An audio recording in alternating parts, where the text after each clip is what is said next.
All right, folks. We have reached the pinnacle of the Bradley Open Finals. The top 8.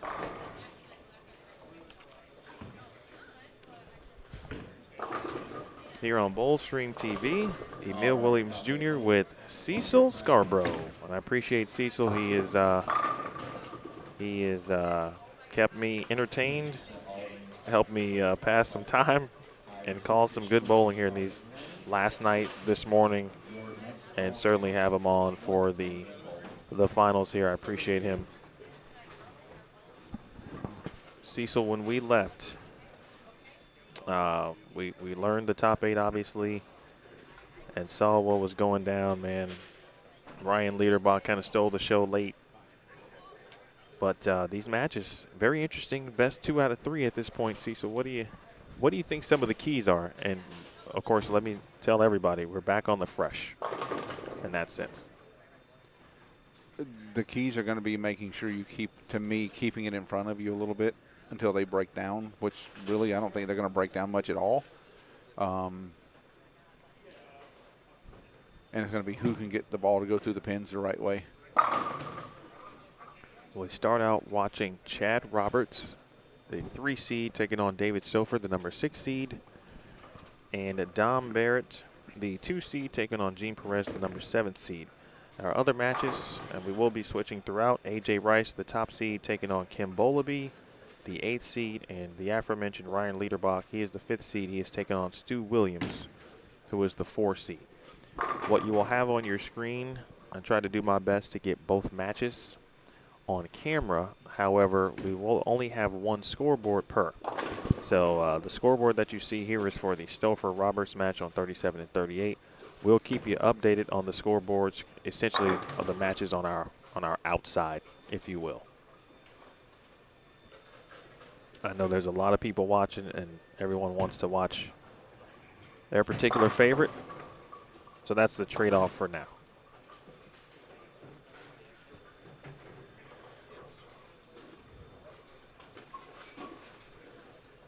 So with the Barrett-Perez match, we've got an all-international match there.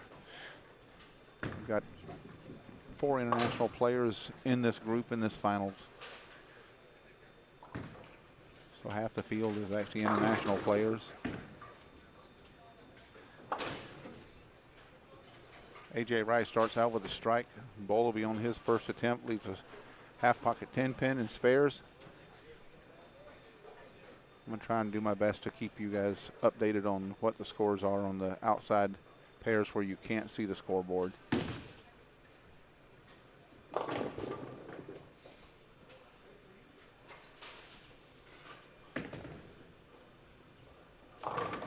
Sofer's now up in the second.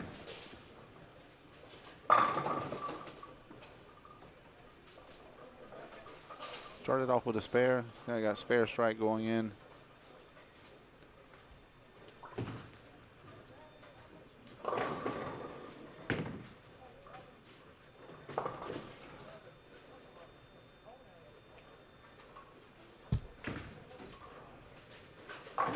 And the things with the best of 2 out of 3, anything can happen with these matches. And then now we're going back to fresh, so now it's just who can get the ball to go through the pins and strike.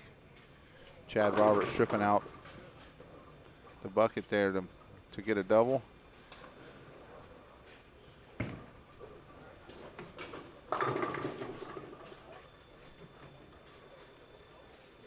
So far in the Perez-Barrett match, it is all strikes out of the 2 players for the first 2 frames.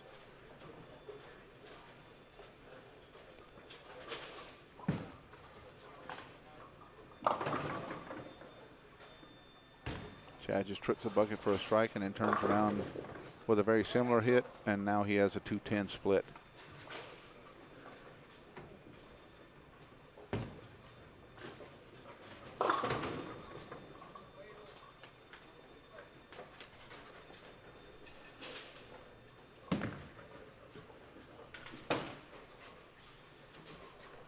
Chad misses them all, so by doing that he loses 2 pins on count.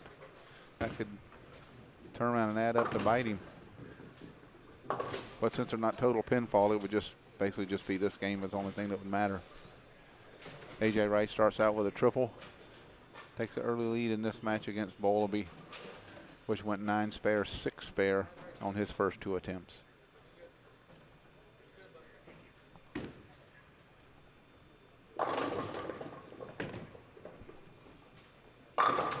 Stouffer now with a double. Now we'll go over to the other 2 matches. Liederbach up on the approach. Bowlby struck in the 3rd frame.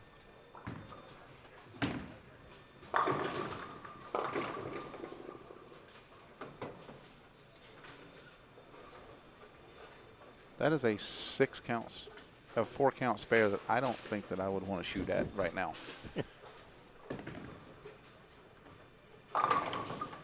Bowlby with a double there going up.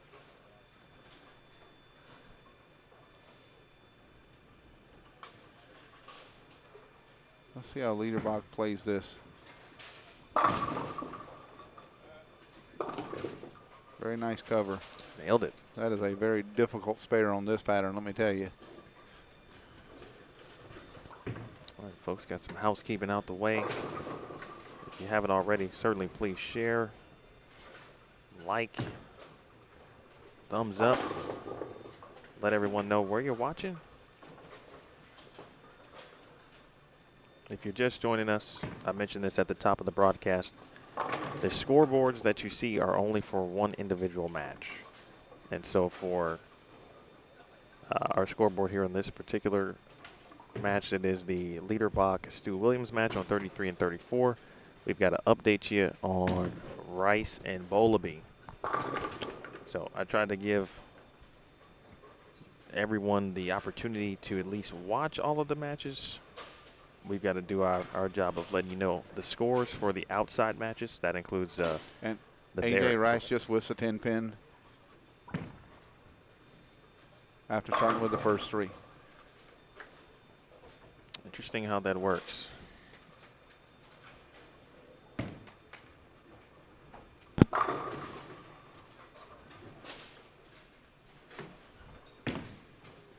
Ryan Liederbach, the talk of the town.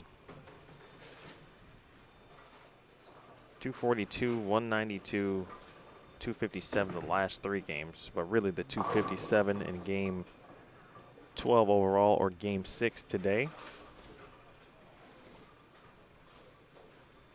Stu Williams about to enter your screen.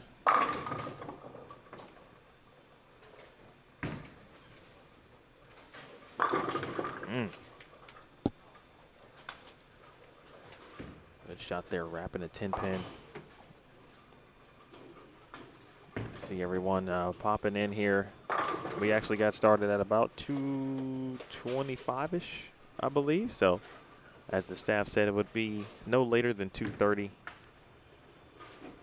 Big thanks to Jason Utwall and again the entire staff here: Doug, Gary, Justin, and really the entire Utwall family for that matter as well.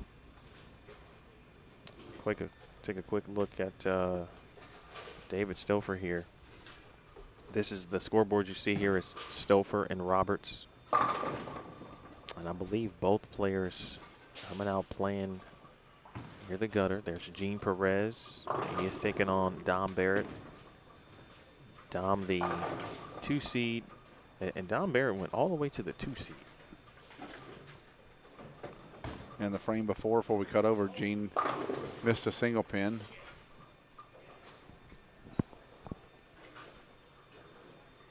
And then Stu Williams goes stone 9 on his shot there in the 5th. Mentioned what Chad Roberts has been going through the last couple of tournaments out. Made match play at the U.S. Open. He also had to bowl the PTQ at the U.S. Open.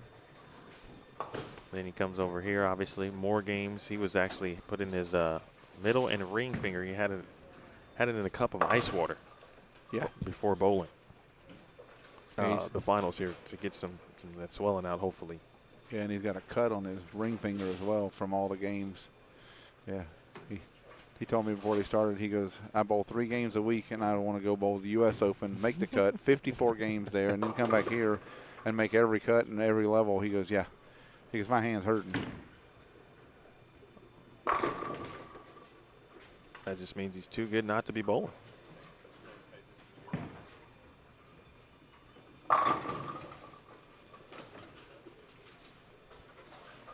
Strike that for Chad.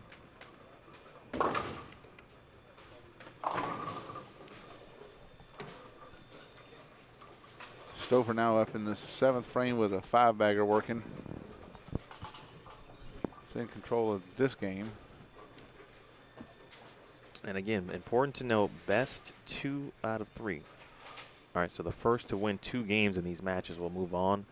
The rest of the tournament, as far as lanes go, our next, the semifinal matches will take place on 33-34. Oh, nice break off camera for Ryan Liederbach.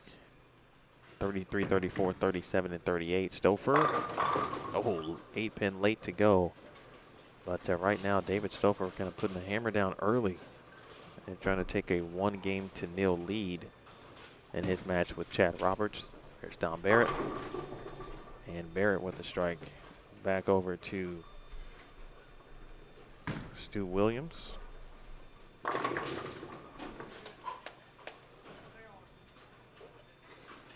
Keep it here for a minute. Watch Kim Bolaby. Shot there, and now back to Stouffer here. See if his run will continue. Has 6, maybe 7. Washout. Back to Stu. And the strike you saw there from Bolaby on the last shot gave him a 6-bagger.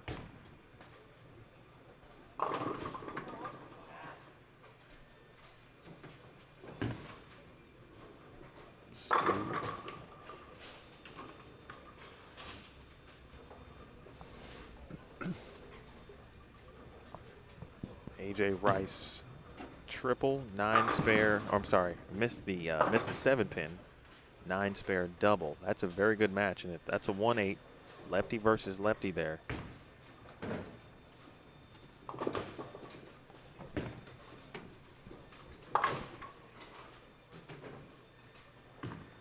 Four lefties, 4 righties.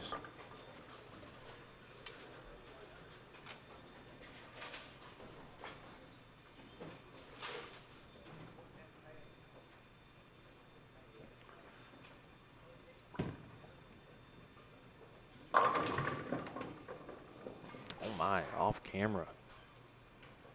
Chad Roberts just sent something over to collect the 10-pin. Not completely out of that match too, by the way. As Liederbach leaves a 7. AJ Rice up in the 9th frame.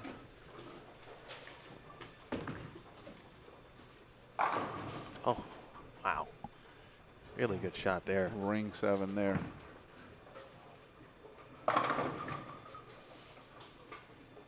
Well, Chad Roberts, we'll go to that one in a minute, has at least is going to keep David Stouffer honest and make him work here in the 9th and 10th frame. 2 7-pins for 2 lefties. 1 for Liederbach, converted. 1 for AJ Rice, converted. Again, if you're just joining us, the finals here, the Bradley Open, 4 matches here in the quarterfinals, top 8. AJ Rice, the top seed, taking on Kim Bolaby. They're on 31 and 32. That is not a scoreboard. We update you on that one.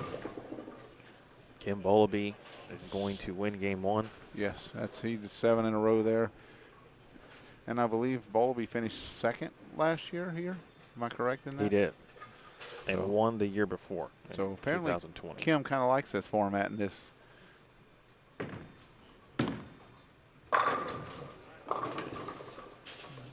All right, we'll take you back to Stouffer here after the Kim Bolaby shot. The scoreboard that you see on this particular screen is the Williams-Liederbach match.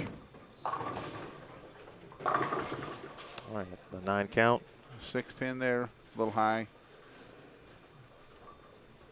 Little double dribble on that one. Looks like it kind of got off his hand a little quick. And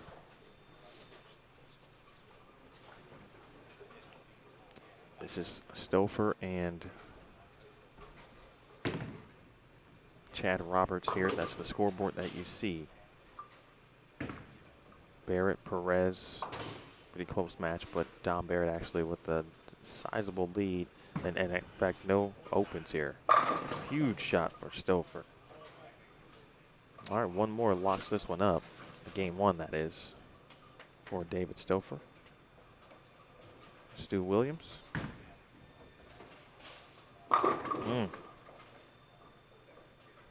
This match moving a little on the slower pace in comparison to the others here. Dom Barrett looks like he is going to take game one over there between he and Jean Perez, excuse me. All right, Stouffer here. Can lock it up. High count. But get him there too.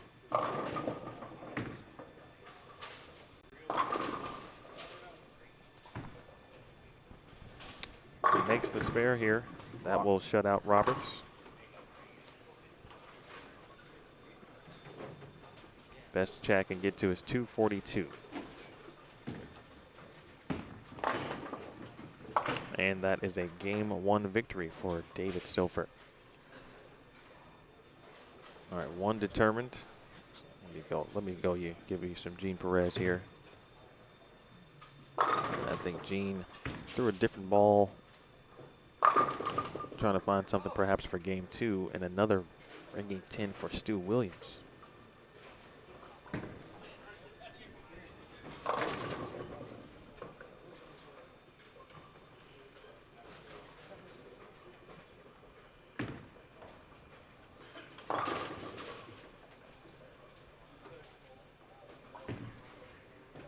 Ball return on 34, 255 to 209. Kim Bowleby defeats A.J. Rice in game one.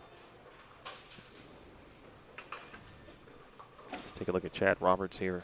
This is his second shot, 10 frame. Packed. One more gives him 242. Unfortunately, that's still 1 too short. See, so what do you think from what are you seeing from a lane play perspective at this point in time? Anything that's been unexpected? Doesn't really seem like it. No.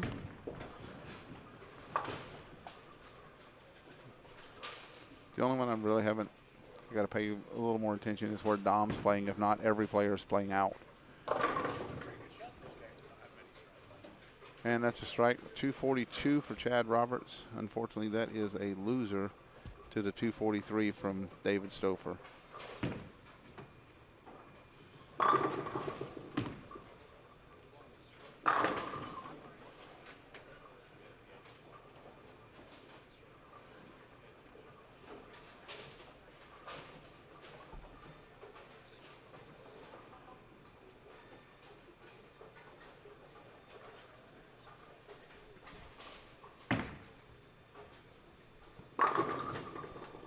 All right, Ryan Liederbach just struck in the ninth. So after the David Stouffer shot, I'll take you back to the conclusion of the Williams-Liederbach match. Dom Barrett is going to get the early game one victory, again against Gene Perez. All right, here we go. I'm going to get back to the chat in 1 second, just updating some items. A.J. Rice has started with a double. Again, he trails 1-0. $10,000 on the line. Emil Williams Jr. vices Cecil Scarborough here on Bullstream TV.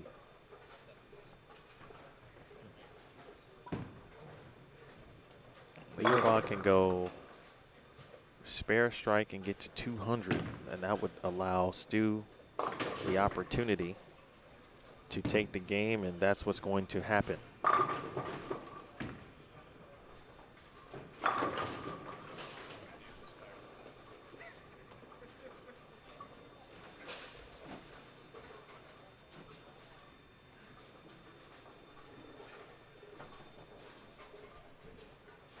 Dom Barrett with 258 that game with a winner.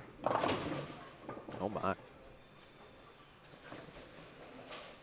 Rough leave off camera. That is the 579. Big spare here. Oh my. And Liederbach has now completely given the opening to So this is 5-7-8. This is going to be interesting how even, I think I would have played that a little more on the left side and tried to bounce the 5 off of the 8 into the 7. Play a little pool or something. All right, here it is for Stu Williams. He's got plenty of room to work with now. Excellent shot. So he just needs to get 6 pins and 2 balls. Indeed. Again, the Stu Williams Leaderbach match, that scoreboard is what you see on the screen. We update you with Rice and Bowleby, and AJ Rice has just been, the 7-pin has been enamored so far with AJ Rice. Yes. Here in this match.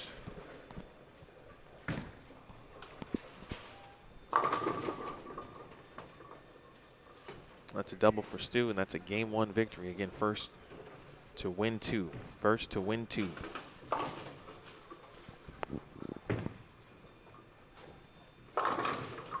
Two games, that is. Off camera, Dom Barrett, high flush pocket 4-9.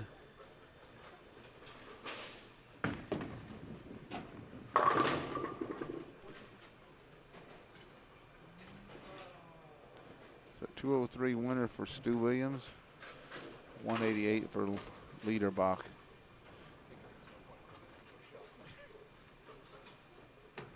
A 4-9 attempt here for Dom Barrett. Back to AJ Rice. Wow, what a messenger. I don't think that head pin touched the deck until it got to the 7. How about that? We got some stuff to clip out here today. High game so far in game 1. 258. Yeah, from Dom Barrett. Leaderbach. Chad Roberts misses the split over here, and then Stouffer turns around and misses a single pin and puts it right back in his hands. Bowleby. Nearly a fast 8, develops into a 9. Stouffer. Man, his strike ball. He's giving him the high hard one there. His strike ball is, we were talking about, who were we talking about at the U.S. Open? A couple players, but man, David Stouffer is making a lot of noise when his ball hits the pins. Yeah, he is definitely throwing it firm today.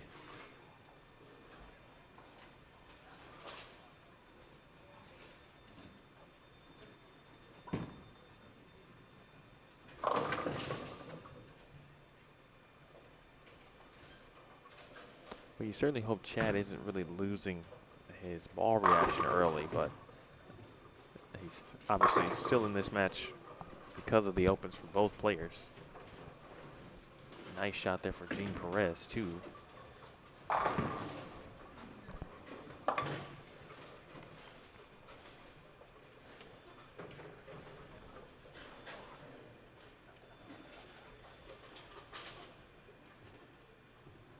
Right now in the Bowleby match, Kim is on his way to a Dutch 200. Stu looking for the early double. He's got some fans in the crowd. Everyone's got fans in the crowd here. AJ Rice. Again, double. Wicked wrap 7 last time on this lane. And another messenger. What do you think it's like to throw a bowling ball like AJ Rice, Cecil? What do you think? I'm just glad I'm not the pins. There's some violence. I mean, these bowlers and their equipment have chosen violence against the pins here in these finals. Oh, without a doubt. They, yeah. Stouffer's bringing the heater. Somebody called Ricky in from the bullpen, I can tell you. The shot. All right, back over to Dom and Stouffer. If you are just joining us, you're watching the finals of the Bradley Open. $10,000 to the winner here on Bowl Stream TV. Thank you to the title sponsors here, Motiv, QubicaAMF.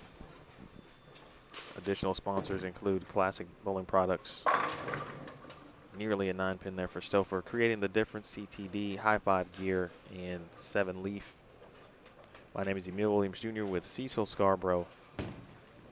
Quarterfinal matches, we'll head to the semis. After this, of course, on 37 and 38, 33 and 34, respectively. Championship match will take place on 35 and 36. Bowlby with a double. That 1-8 match over there that might go 3. But I tell you what, if Stouffer strikes here, and with the potential of Chad, not saying he's lost his reaction certainly completely, but it looks a little different than what we saw from him in game 1. When you lose or potentially think you could be losing a little bit of reaction, Cecil, in a situation like this, especially match play, how difficult can it be to overcome? And then what are the signs maybe that you are losing reaction so you can see it? Shot. The ball just not carrying when you throw the good shots is one of the biggest things that you see when you're losing the ball reaction, is just how the ball's going to the pins. And the other thing is, could be his hands bothering him a little bit. That's very true. And, you know, so he's really having to roll the ball through the fronts. And he even made that comment. He goes, all of a sudden now I got to roll this. And he goes, that really makes it hurt. So. Hello to Osco. Game 2 for every match right now. Game 2 for every match. Cecil, let's update our game 1 matches. Or I'm sorry, our matches across after game 1. Kim Bowlby defeated A.J. Rice 255-209. Stu Williams defeated Ryan Liederbach 203-188. Compliments of a open in the 10th by Ryan. Chad Roberts was 242 loser to Dave Stouffer's 243. And then Dom Barrett won his first game 258-211 over Gene Perez. So Bowlby is up 1, Williams is up 1, Stouffer is up 1, and Dom Barrett is up 1. Back to Stouffer. Oh, wow. Mean 4-pin. Just like that, Chad Roberts did double up. Keep it here to see Dom Barrett. Dom and Gene Perez. Well, Perez with the advantage here. Big double there for Dom.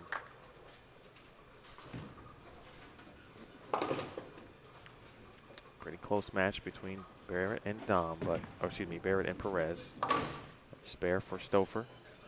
Keep it here for a minute. We'll see where Gene is. Gene with strike, 9 spare, 9 spare double.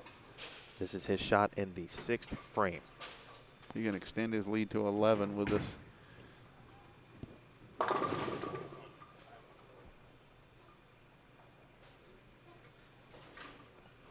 Let's check out A.J. Rice. A.J. Rice with 146 in the 6th frame, working on a spare. 8th frame here for Rice. And a bit of a weak 7 that time.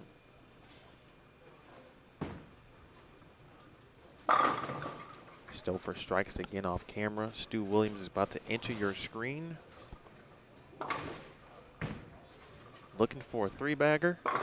Oh, oh, oh. Right in front of the 9. And the one thing you didn't see off camera when Stouffer threw that strike and it got about to the arrows, he just fist pumped. He knew he threw that ball well.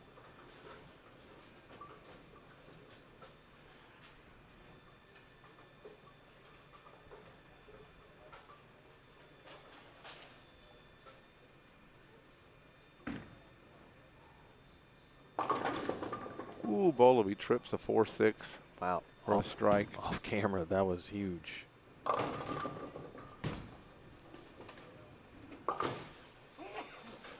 would you describe Chad's role? I feel like it's a little different than some of the other players. Yeah, here in the field. he can actually get a little bit of tilt, but he gets it really forward. So he's creating a little axis to it, which helps the ball lay off a little bit and not pick up so fast. But he can really, really get the ball going forward so he can control the pocket and get it to read.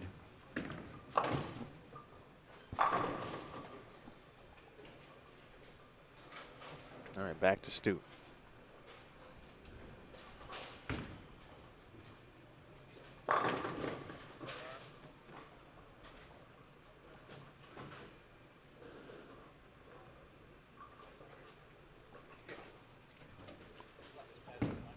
So A.J. Rice up in the 9th.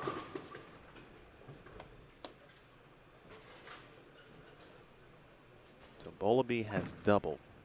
Max score of 238 for Bowleby. This is A.J. Rice, as Cecil mentioned, 9th frame. Oh, perhaps another 7-pin.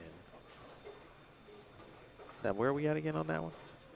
Bowleby is up 1. Boy. So right now Bowleby had a 3-pin lead. Now he's got 4-pin lead. And a chance to win it now in the 10th frame.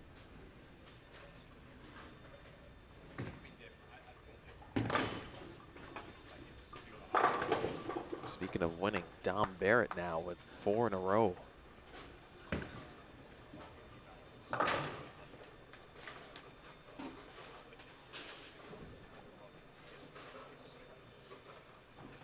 Take it back to Liederbach. Gene Perez.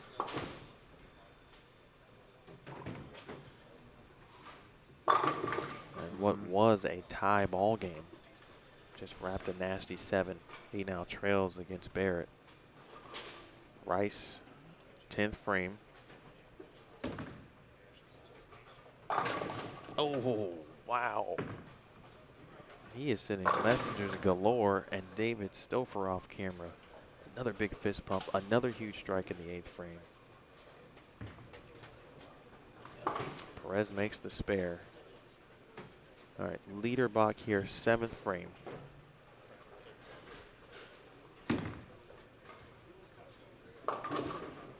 He missed the head pin left there. All right, so David Stouffer, watch. If he strikes here, certainly. Watch Stouffer's ball go through the pins, man. I know we're zoomed out a little bit, but it is incredible.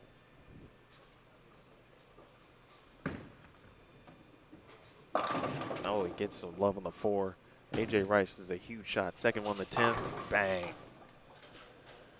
That's going to force a double.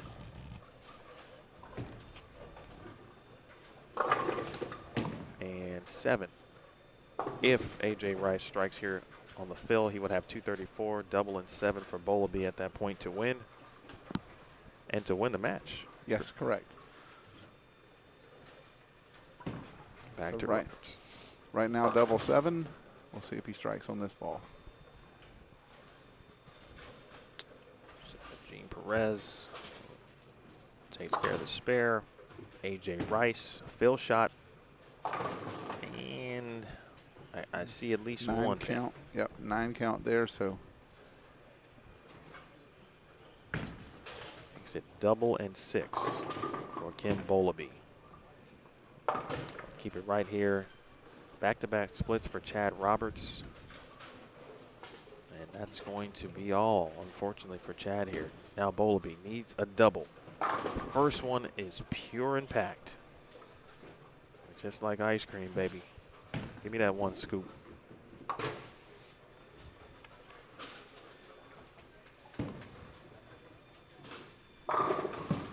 Ooh, stone 8 for Dom Barrett.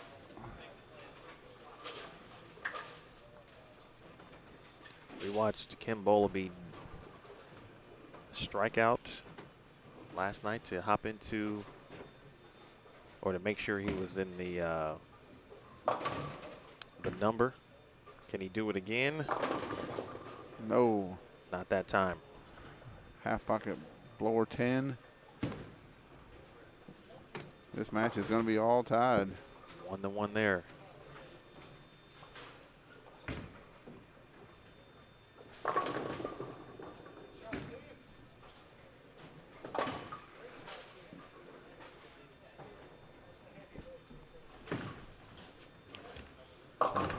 A.J. Rice and Kim Bowlby are now tied 1-1. This is the deciding game in their match.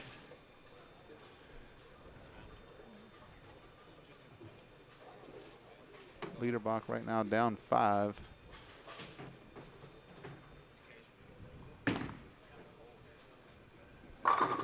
Don Barrett with 9. Big shot. And he crosses over for the Brooklyn. Wow. That was huge. So the possibility of a tie exists. But for Gene Perez to have a chance, he's going to need Don Barrett not to strike here. Correct. David Stouffer has defeated Chad Roberts 2-0. Nice work by Chad Roberts the last couple of weeks. Barrett, strike to win. Oh, man. And now potentially a slim chance here for Perez not to just tie, but to win the game.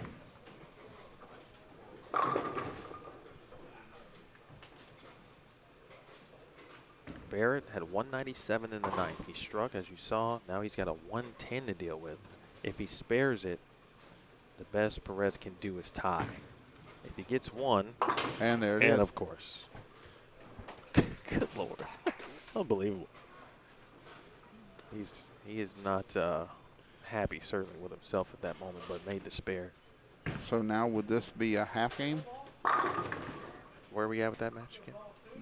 Barrett is up 1, but if they tie here, would that be a half a point? It would be a half. And then if Gene wins the next one, then they go to a game four. Correct. And it doesn't matter. All right, and Gene Perez.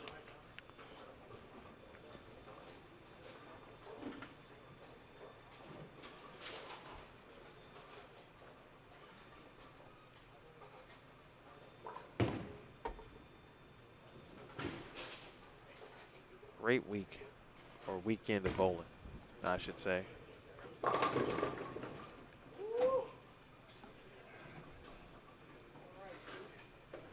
Well, we got ourselves one here, but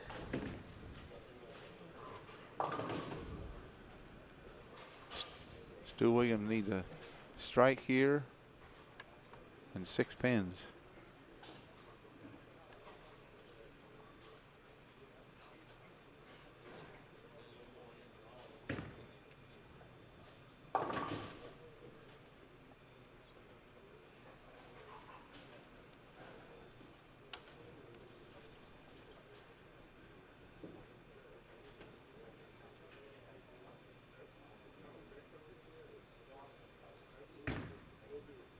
lane. Wow. A 7-9. Wow.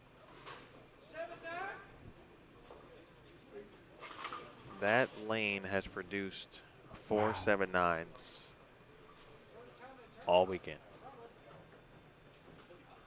All weekend.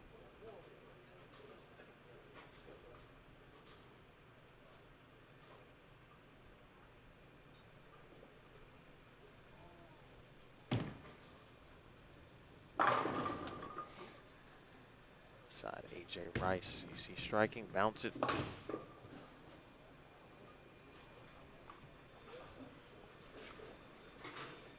Stu Williams up 1 in this.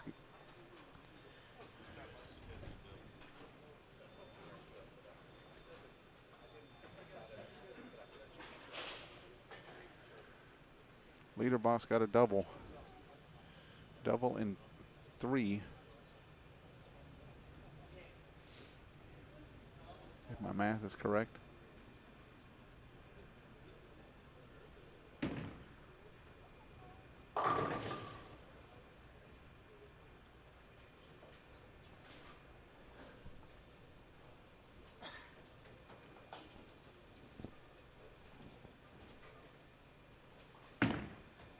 First one for Ryan. And a blower 7-10.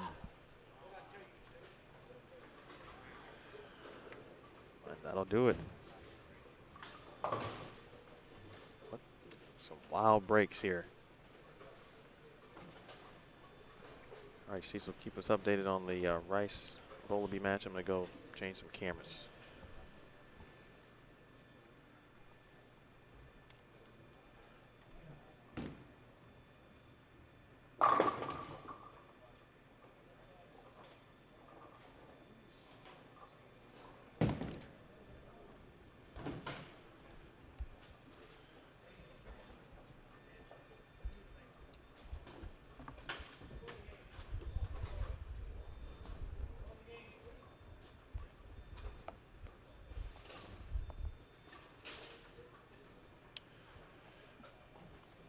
Kimball will be working on a strike after an open in the second.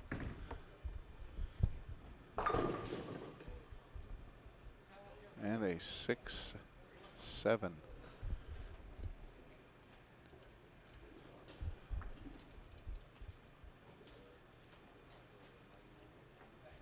Well, if he needs to make a run at this, this gets the one.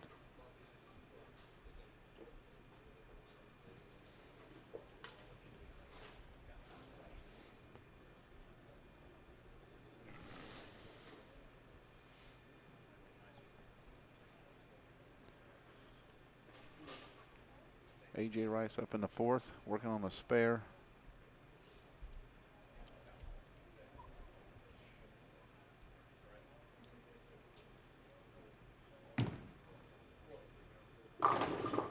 Ooh. Messenger flies back across the deck. Give him a strike there and a 4-pin lead. He creased it to 14.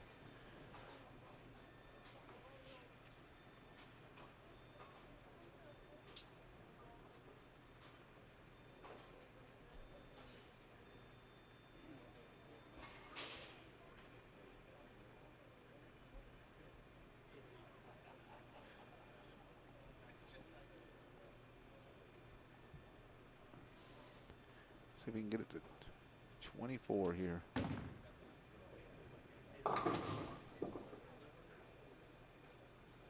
And a 4-6-7.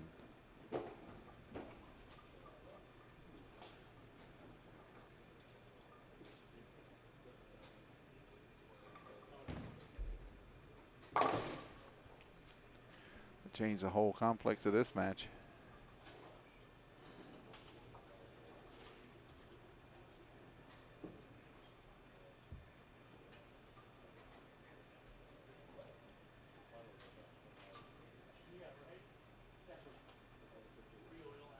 Oh, he's now down 12. Striking the fifth.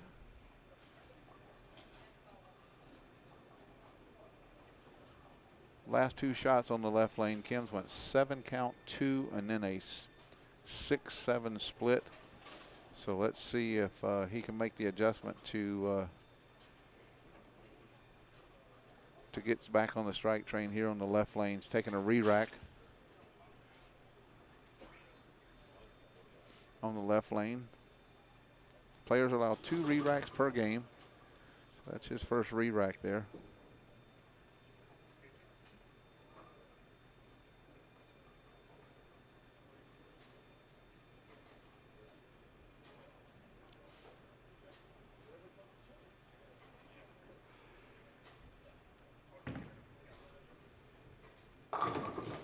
And a 6-pin.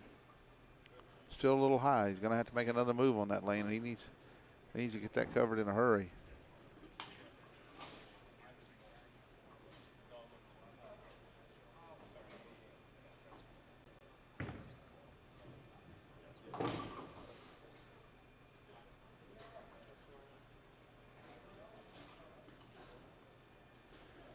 So, Wallaby's up.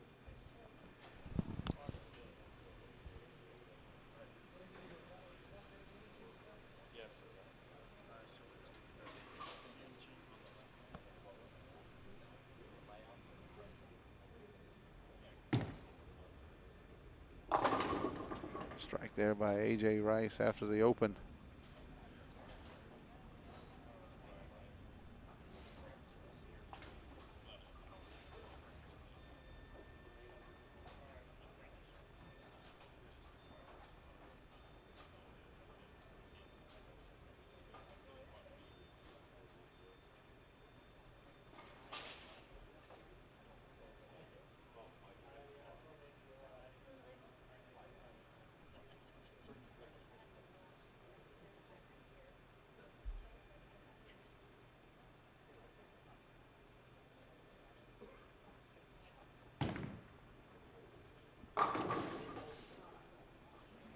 Seven pin for Rice on that shot.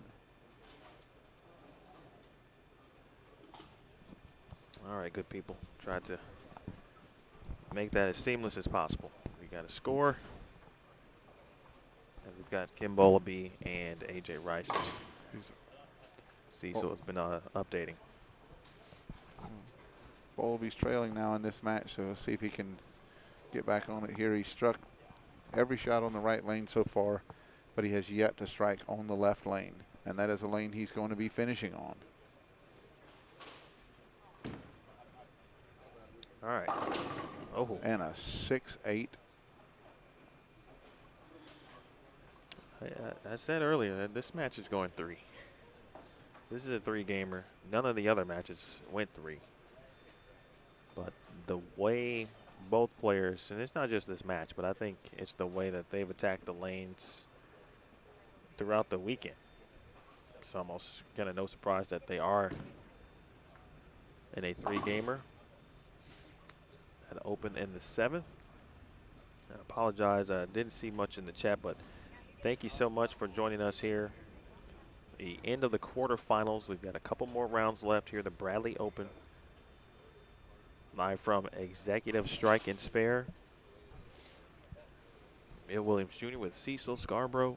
Big thanks to Jason Utwall. We've got a lot of international viewers. We got some great viewers, obviously, across the U.S. Thank you so much. Please hit the thumbs up if you haven't already. And missing the head pin left there is Kim Bolaby. Hit the thumbs up. Share on social media. Let's help get some more eyes on this wonderful event that Jason Utwall and his staff continue to cultivate here at Executive Strike and Spare. Big, huge spare. Speaking of spares, by the way.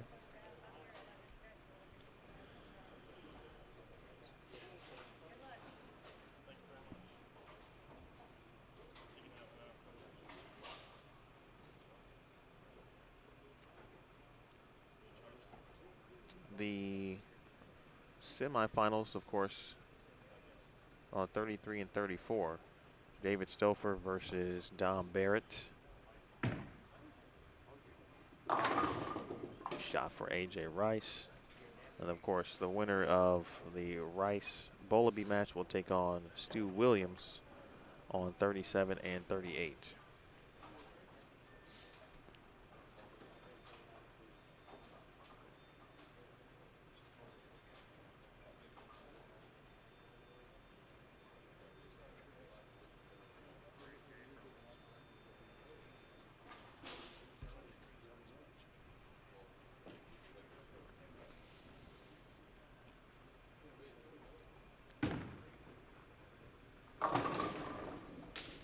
Ooh, carried that.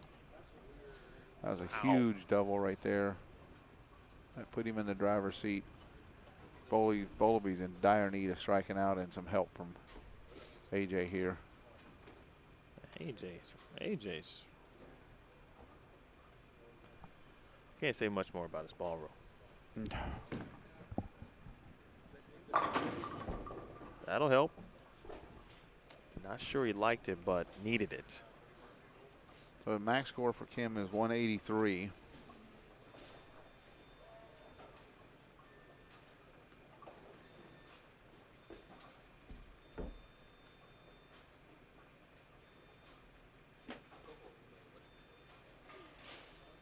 All he needs is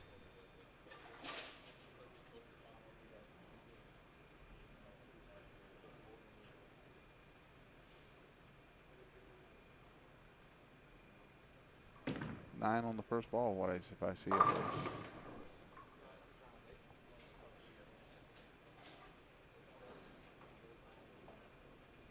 So that would give him 186, correct?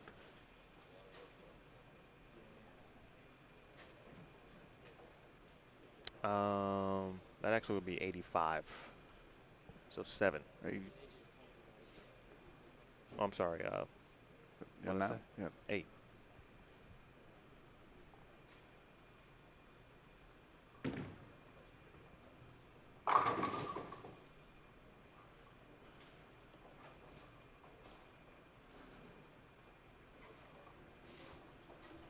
Eight on the first ball is all AJ Rice needs.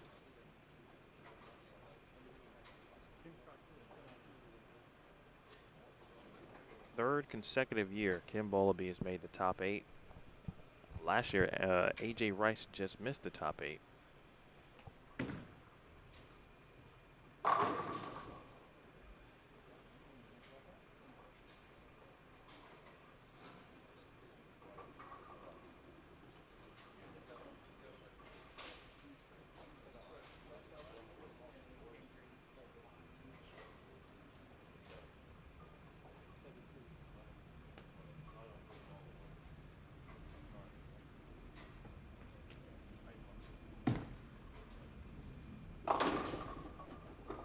is a winner.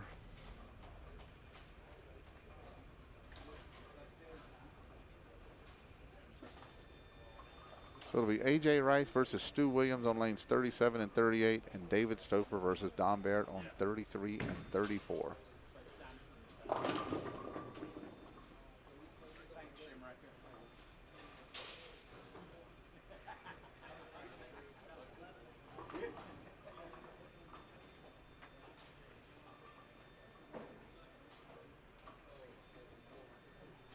Well, that was fun.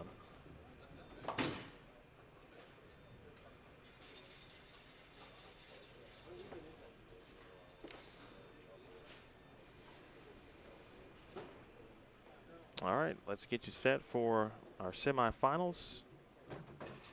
Stouffer Williams on 37 and 38.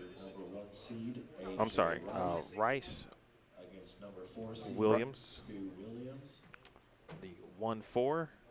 And on 33 and 34, your number 2 seed, Don Barrett, against number 6 seed, David Stouffer. You guys will have 2 minutes of practice. 2 and a 6. Let's get these set. Back with you for semifinal action here on Bullstream TV.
All right, this is the point of the day where we give away stuff. No, I'm just playing. That's actually the other network that I often work with. We haven't quite got to the level of giveaways here on Bullstream TV, but when and if we get there, I'll let y'all know.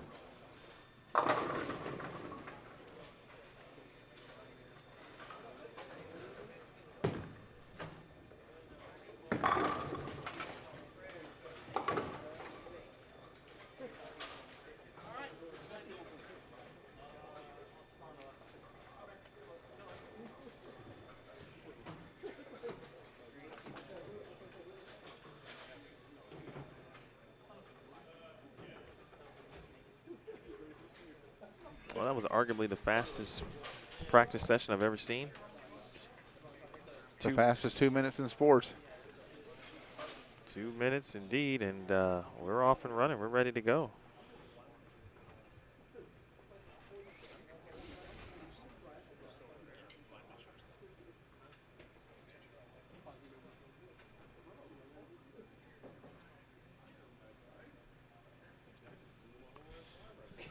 A.J. Rice, being the higher seed, has decided to start this match. And Don Barrett is going to start his match against Stouffer.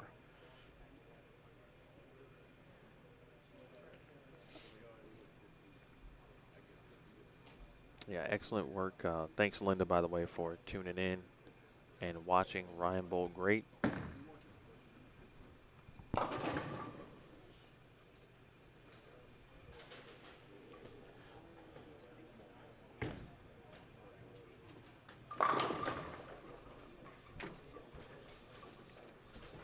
I think I may have to give the advantage to Stu on this match just because there were two righties on this pair. Okay, that's interesting. Elaborate a little bit. May have broke that down just a little bit. AJ's basically bowling on fresh again. So I don't know. It'd be interesting to see Stu's first shot down the lane, how the ball reaction is.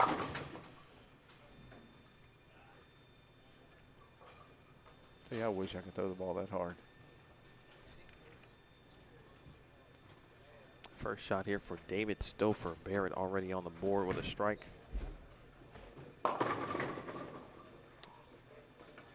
What about in the Stouffer-Barrett match? I don't think there's really a, because you had Stewie on the right, and he's playing out where both of them are playing. I think he played a little closer to where Dom's playing. So we'll just have to see how Stouffer's ball reaction is. I think he just made a bad shot on that first ball. All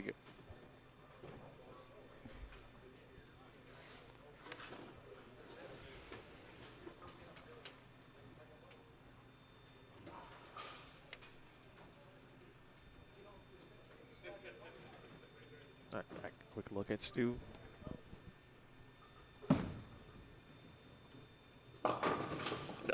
Oh, wait a minute. 7-pin.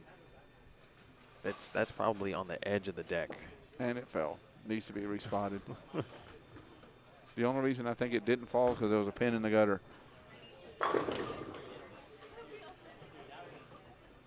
See, so let me ask you, in a match in this format, right? The best of 3, you got to win 2. Where you know no matter what, the match is not over after 1 game. Mm-hmm. When you switch pairs now, we're in a different match. How many frames? And I know this is probably an odd question, you think, but if you're not seeing what you think you need or want to see when you start a new match and move to a new pair, how long do you think, to, like, for you, to be like, all right, I think I may have to do something else? In this match, you need to do it in a hurry. Because, I mean, still 2 games. But the thing is if it gets to the point that it's kind of really out of hand and lopsided in that first game, then you can actually start trying some stuff to get ready for the next game. So with it not being a total pinfall match and just a simple game by game, I think there's a little different strategy there. But if it's a total pinfall for 3 games, you can't give pins away.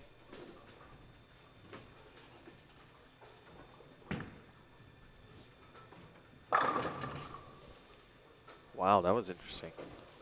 So A.J. Rice just backed it down. Backed the speed down completely. As you just mentioned, see, so obviously on fresh and not bowling another left-hander. Right.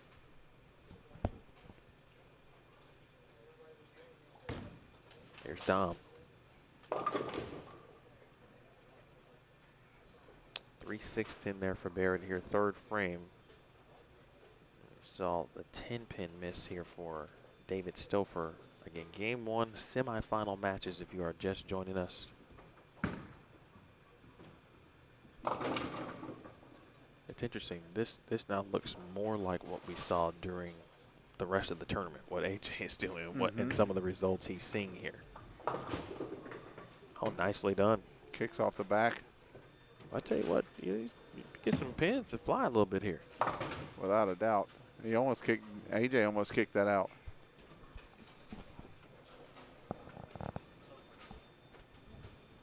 Who's going to go first?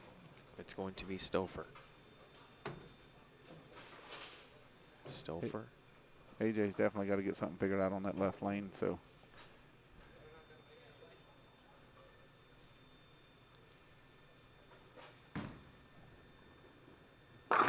Oh, wow. mercy. Much better shot by Dave on that, Stouffer on that one. Stu Williams with a 2-8.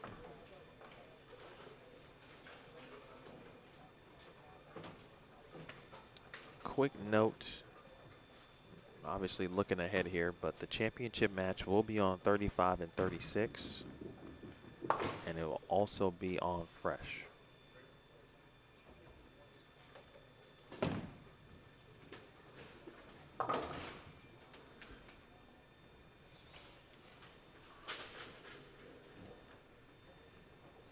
Quick shout out to our title sponsors here for the Bradley Open, QubicaAMF, Motiv. Additional sponsors include Classic Bowling Products, Creating the Difference, High Five Gear, and the 7-Leaf.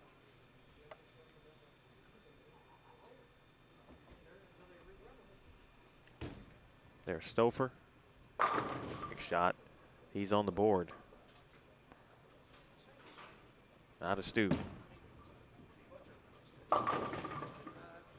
Breaks down trouble. Just leaves a 4-7. Hello to anyone that I may have missed in the chat. I know we've got several watching. Thank you so much. Jason Utwall thanks you as well.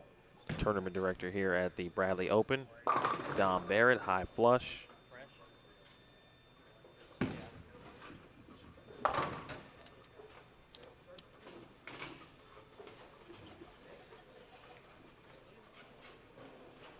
And also, keep in mind, I've been saying this for those of you who have tuned in and watched throughout the weekend. 37 for lefties has been very tough. If you're not getting it going right, kind of just past the arrows, you may be in trouble. Oh boy.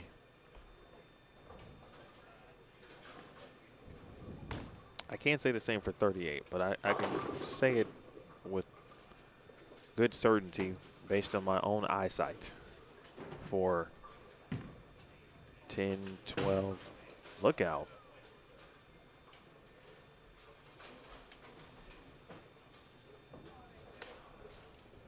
Tough start here, obviously, for A.J. Rice. I'm going to try to lighten the mood and say He owes everybody a drink? yes. Maybe a Sprite or something. He shouldn't get his work cut out for him. The good news is this is not a total pinfall situation. This is kind of where the variances in format mean a little something, because if this one gets out of hand, then AJ can really spend the rest of the game Fishing. fishing. Yep, without a doubt, make a ball change or make a spot change. See, he got that ball right early, like you were talking, and the ball got up the hill and got to the pocket.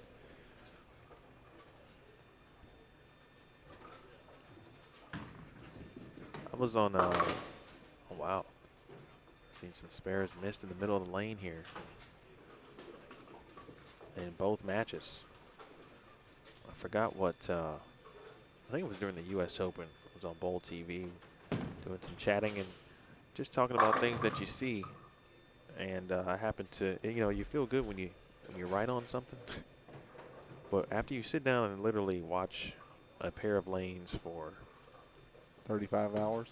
whatever that is, yes. You start to see some trends. Stouffer trips a 2, but made a ball change there on lane 33 on that shot.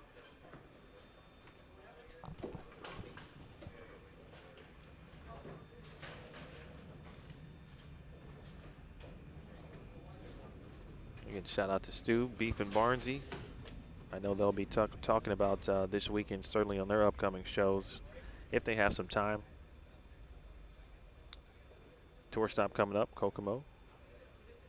Oscar, by the way, I hope all is well. Hope to see you back soon. And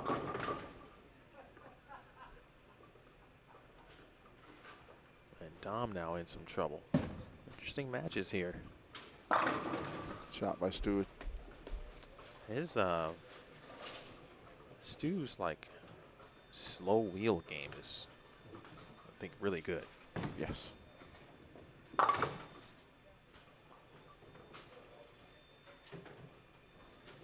A.J. Rice, can he find a double?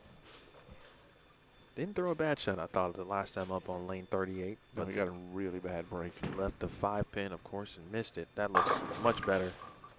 Even better than the one the last time on that lane.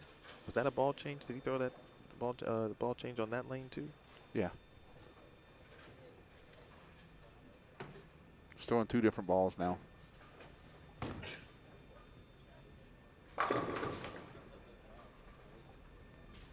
Looks like he's throwing a Zen Master on the right lane and a Reality on the left lane. And now you can see how on top of it he is.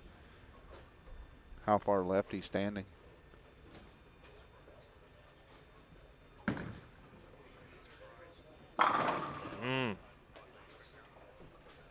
That is why you don't panic. Don't fret.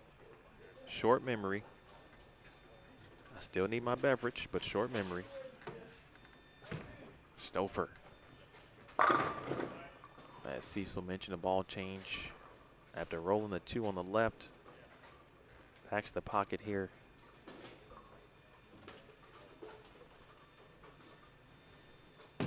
Williams. Gotta get up the hill. He leaves the 2-8. How many Stu Williams fans do we have in the chat? Raise your hand if you're a Stu Williams fan. Stu's got a lot of fans in the building. A lot of locals watching here. Rooting Stu on.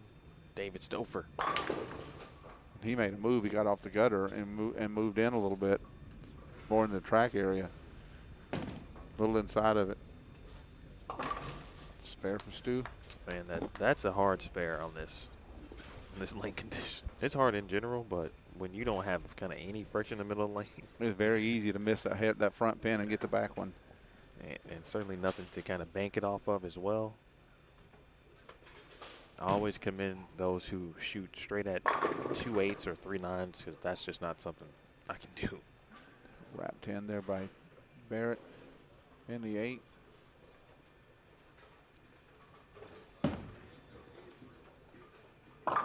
They'll get a break. Wow.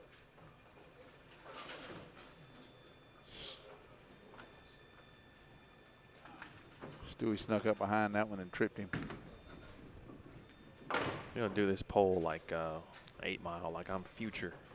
Okay, okay. I see a lot of love for Stu. All right. What about A.J. Rice? Where's the love for A.J. Rice? What y'all got? Because right now he's got a 3-bagger. Make it 4.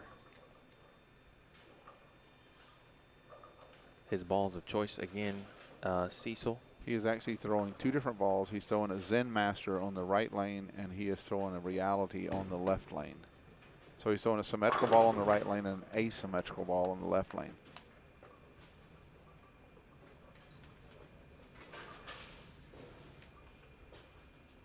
Actually, a question about that here in 1 second. But A.J. Rice looking for now 5 in a row. Maybe a little help. Bang. Ruh-roh, maybe. See if Dave Stouffer can strike here.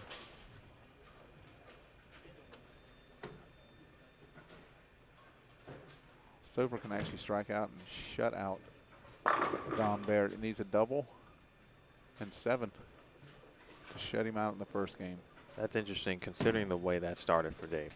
Without a doubt. 2 opens in the first. Sorry. Yeah, 2 opens in the first 5 frames. Made a ball change and hasn't missed.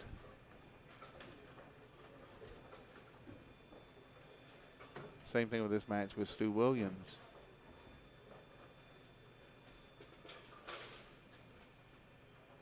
I'm pretty sure Dom is throwing the new hammer 3D offset. He is.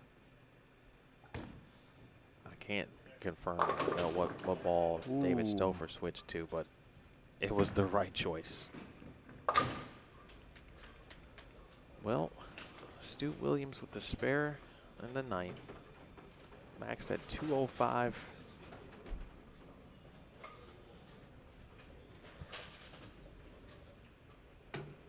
Agent AJ with the 5-bagger. It's still an ASIM ball. I saw the PSA mark when he was holding it up. I can figure out what ball he's throwing.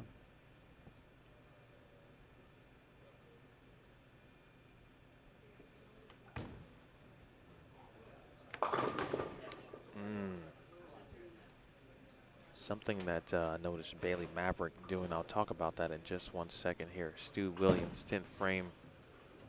All right, first one's good for Stouffer. You can see him moving closer, or I should say further up on the approach. Taking what looks to be about 2 steps.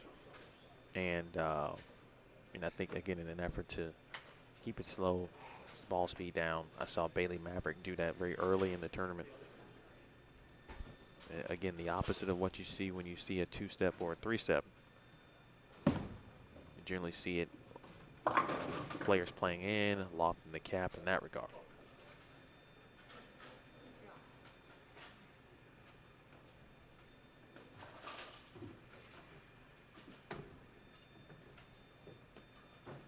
What do you think Stu may be thinking about here, Cecil? Actually, hold on one second.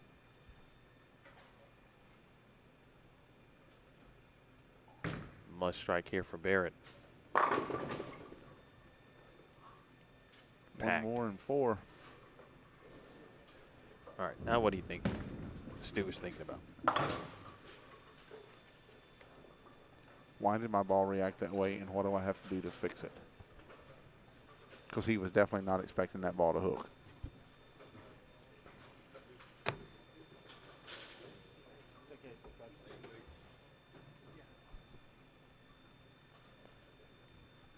Do I make a ball change? Do I make a zone change?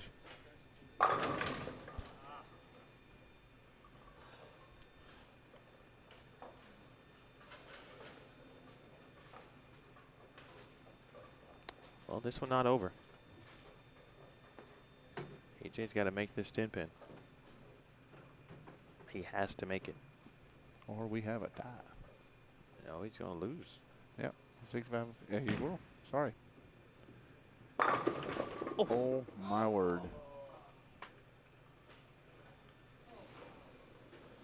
What? What? Wow, that is a horrific way to lose.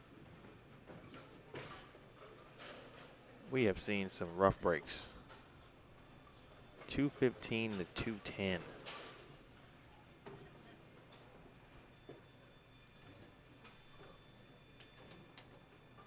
Just one game, but momentum can be a thing, certainly.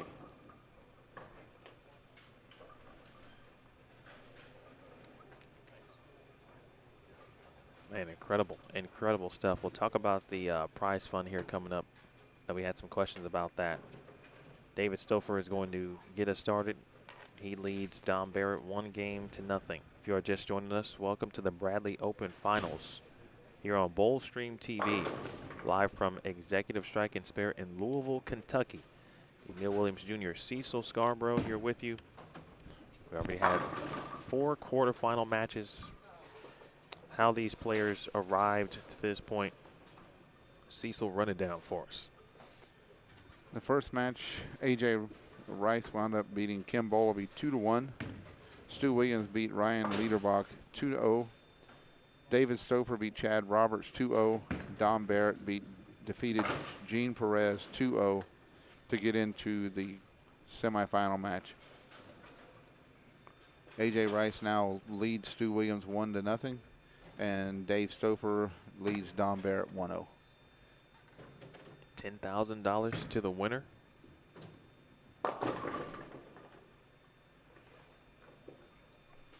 Or the 9 spare from Stu, $5,000 to second.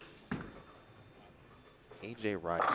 I mean, how about the start for AJ though in the first game, right? Looked bleak after 5 frames after missing a 5-pin. Then he makes a ball change on the right lane, makes a zone change on the left lane, and never missed from there. Spare off camera for Barrett. Keep it here for AJ Rice. The physical standpoint, the two-handed lefty here, what do you see style-wise for AJ here, Cecil? Power. I mean, he can throw it super, super hard, a lot of rev rate. And as you can see from the shot before, I mean, he's throwing pins everywhere. The nice thing, he keeps his body over top of his feet, so keeps good balance.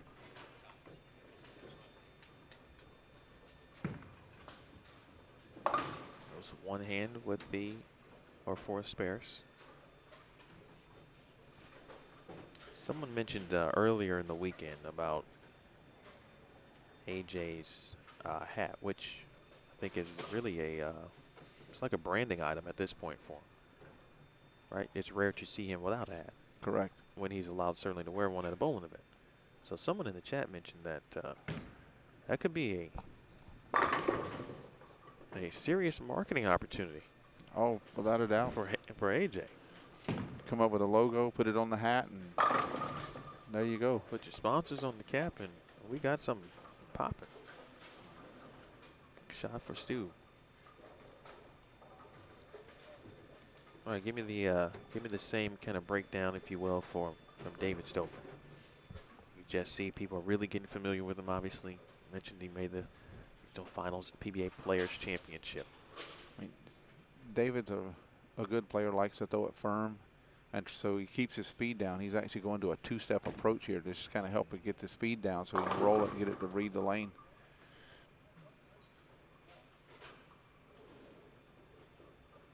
And the paralyzing 5 on that shot.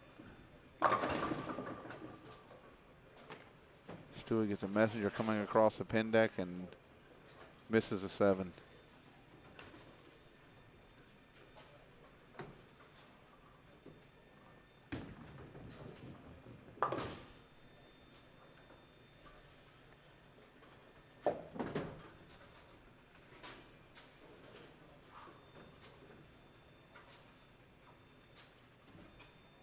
All right, spare made for Stouffer. Spare made for Stu Williams. That 7-pin, I can tell you right now, is bruised. I think he took a little frustration out on that 7-pin. a little verbal attack there on the 7. Dom just to your left there. Greek Church. And Stouffer got to be feeling pretty good, obviously, about what's happening here. AJ Rice. It's been a lot of wrap 7s. He left kind of one rare weak 7 in his first match against Kim Bowleby. Open frame there for Dom, but it's usually wrap 7 or some messenger doesn't clip a 7. Typical leaves for AJ Rice. Yeah. What's interesting is his footwork when he shoots at a single pin spare with his one hand. He kind of like back and forth all over the place.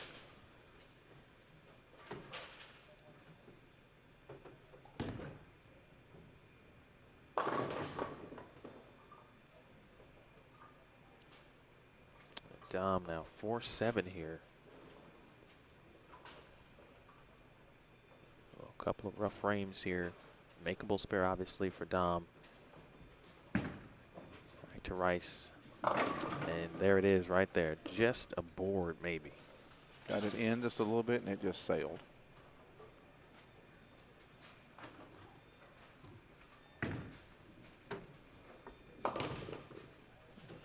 All right. Tom Barrett almost chopped that. All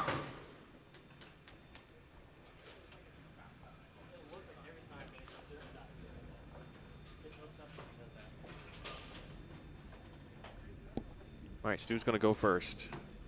4th frame. A chance to jump on AJ Rice here. No problem on the right lane for Stu through 4 frames.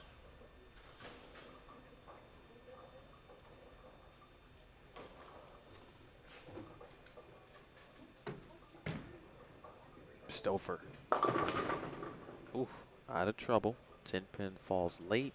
Got some help there.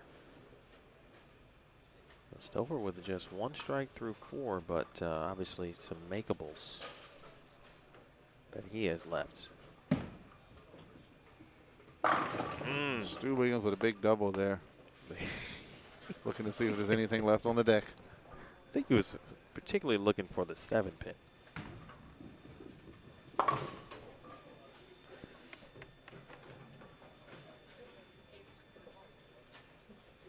Well, folks, if you haven't had a chance to really get a look at David Stouffer recently, he's been really good. For those who maybe haven't seen AJ Rice before, Ooh.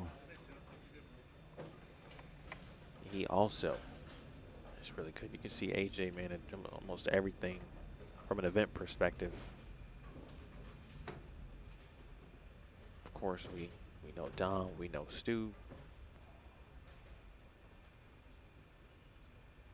But if you happen to miss some PBA action recently, you may have missed David Stouffer, but you're not missing him today.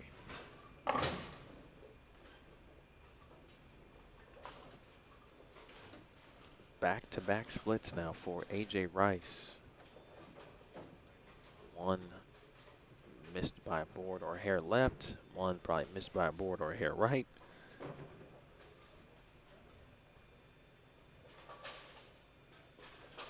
What do you think Dom is thinking? What's Dom got to do here? Cecil, that's a good shot though. Besides doing that, obviously. He's just got to strike. He's got to figure a way to just get the ball to go through the pins. And I mean, he knows he's down, so he knows he's got to win this match or this game to extend the match. So, I mean, his pure focus is getting the ball to hit the pocket and go through the pins.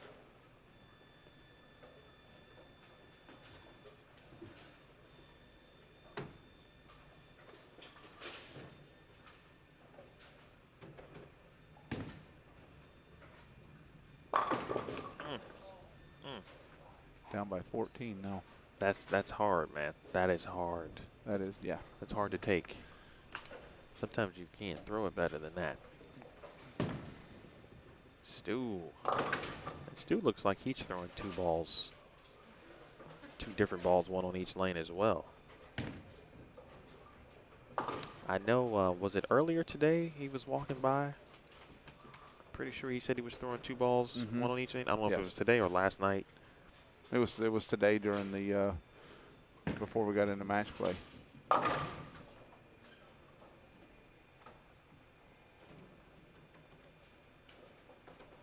right, to finish out the prize fund again, $10,000 to the winner, $5,000 for second. The losers of these respective semifinal matches will each take home $2,500. Those who lost in the quarterfinals will each take home $1,250. The first player out of the top 8, which today was Jacob Buttriff, received $1,100. So it looks like Stu is throwing a reality on the left lane and throwing a proton physics on the right lane. 10th place, Mike Rubin, who had a great tournament, received $1,000. Then 11th through 15th received $850. 16th through 20th received $800. 21st through 25th received $750. Good shot. 26th through 30th received $700. 31st through 35th, shot there for Rice, received $650, and 36th through 40th, of course, load of cash in the tournament was $600.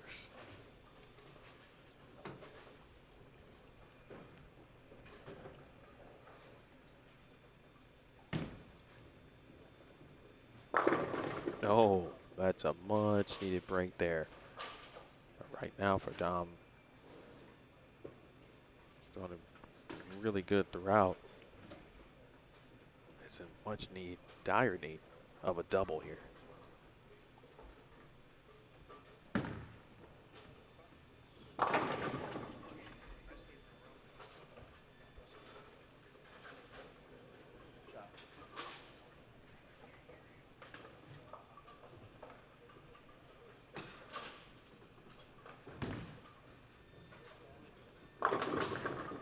And there it is.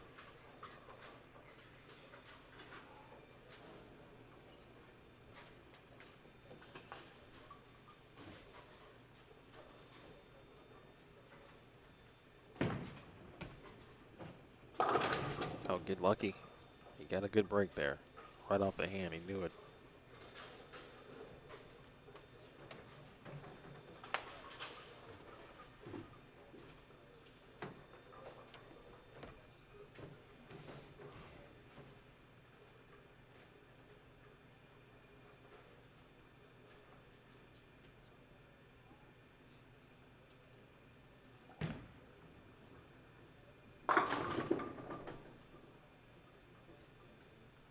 One out the window, and all of a sudden,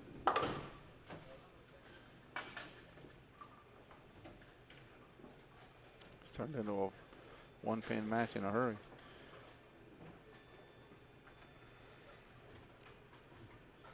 What Stouffer does here.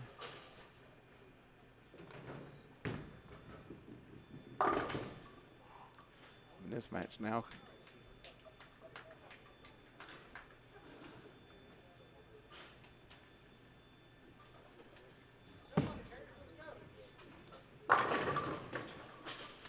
huge.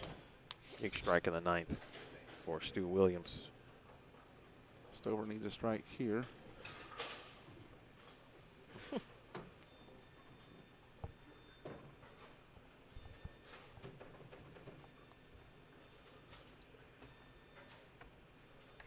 strike here. Dom can't shut him out.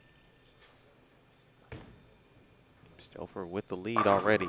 Man, he aced that one, didn't he, Cecil? He did. That was a great shot right there. Posted open hand, and he's thrown a lot of shots today where he's known it off his hand what the deal was going to be. AJ, bang. Polarizing in the ninth.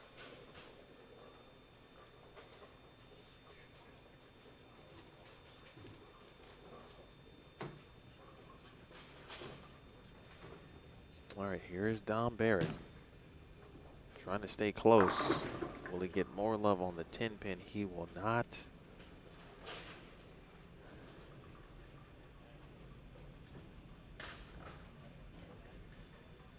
And he's going to need some help here from David Stouffer.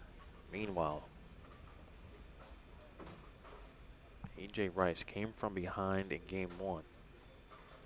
Could be a similar situation. Maybe a touch quick. He really spun that too. He got his hand around that one instead of rolling it, and that ball just never saw it. Stu Williams certainly thinking 3 games here. Off camera, my apologies. Rice makes the spare. See who goes first here. It's going to be Dom.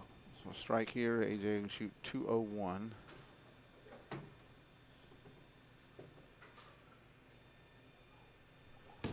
Dom needs them all here in the 10th. And was it going to say that would have forced Stouffer to mark in the 10th.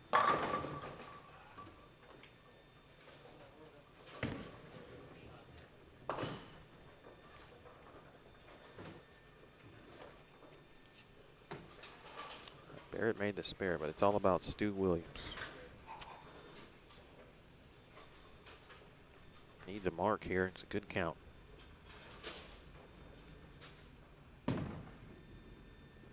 And that'll do it. And that's the best kind of mark right there.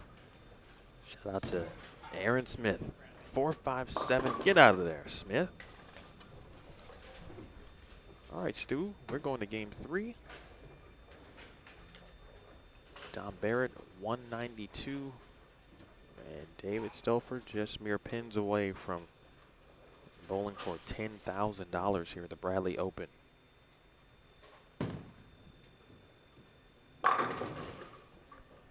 Excellent shot. And Stouffer wastes no time, takes no chances, throws it right down the middle, gets some pins. You see the embrace.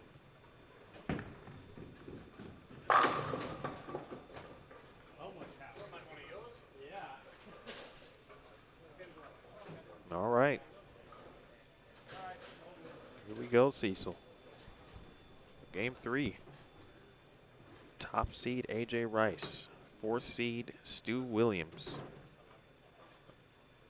Winner to take on David Stouffer for $10,000 here at the Bradley Open.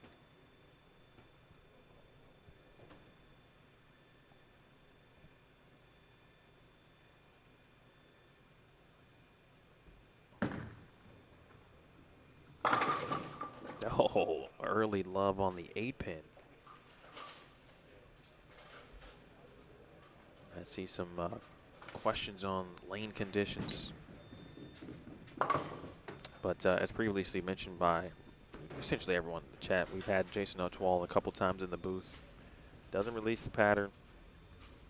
Does attempt to tweak it a little bit each and every year, but I think the players who have bowled it kind of understand, generally speaking, what to expect. Something relatively on the longer side, heavy volume. You can just see the ball's just kind of sometimes backing up as they get towards the end of the pattern. 216, 192 officially in the final game there. So this is our second match to go 3 games. A.J. Rice has been a part of both. Correct.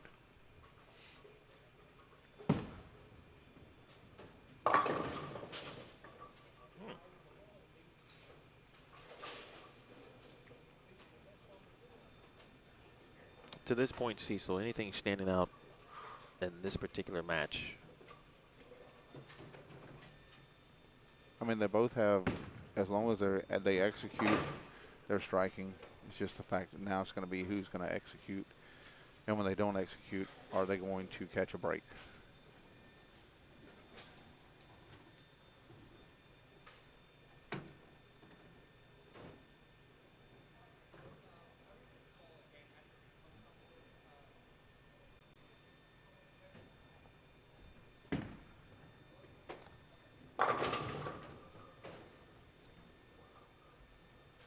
Seven pin there for Rice. Alabama zone.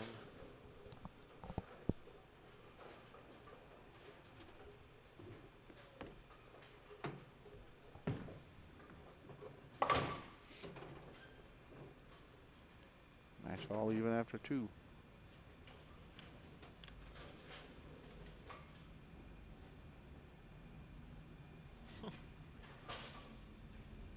See Old School still hanging out in the Bowl Stream TV chat. Appreciate you, Old School. And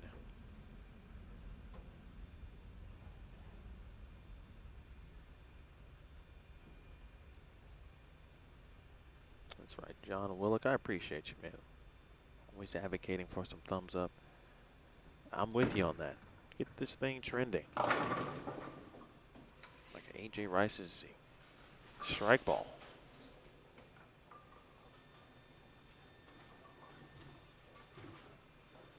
The power game, as Cecil said. One of the items that stands out immediately.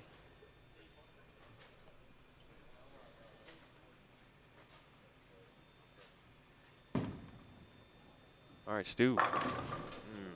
At a week 10. This one's got kind of 10th frame makings all over it here.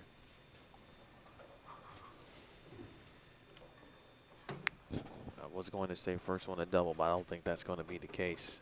I think Stu will get some carry at some point here.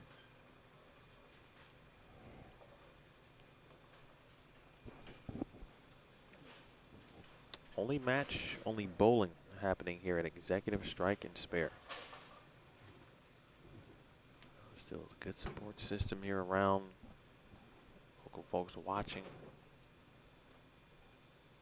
as Stu and AJ battle to meet David Stouffer, who's already in the finals. If you're just joining us, Stouffer just defeated Dom Barrett 2-0 in the best of 3.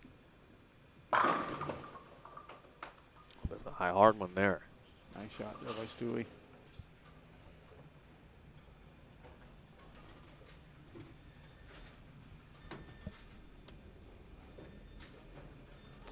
I saw early in the chat where people were watching from, but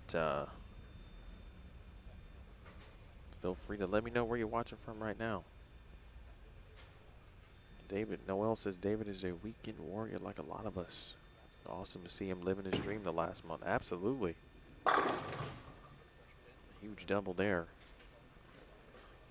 Keeps the advantage to Rice.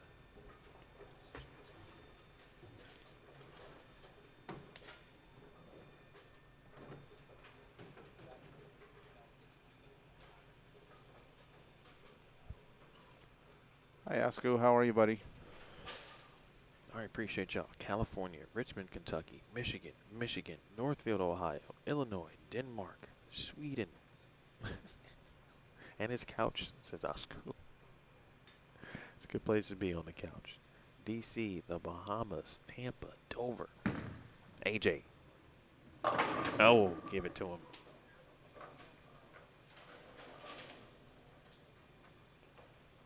Only I see. I respect that. Right. Hey. Your house, your sanctuary. Northeast Ohio, Georgia, Wisconsin. Oh, it's getting too fast now. Eastern North Carolina. North Carolina is well represented. Oregon. More North Carolina. Okay, North Carolina. Come on and raise up. Oh. BD Pablo in the building there. North Carolina, all right. Southern Maryland, Sweden, Cape Coral, Florida, Scotland. Appreciate all the love. Really do. Excellent tournament. You're surely not here to see or listen to me. You're here to watch someone win $10,000. And that is the sole purpose of what we're doing today.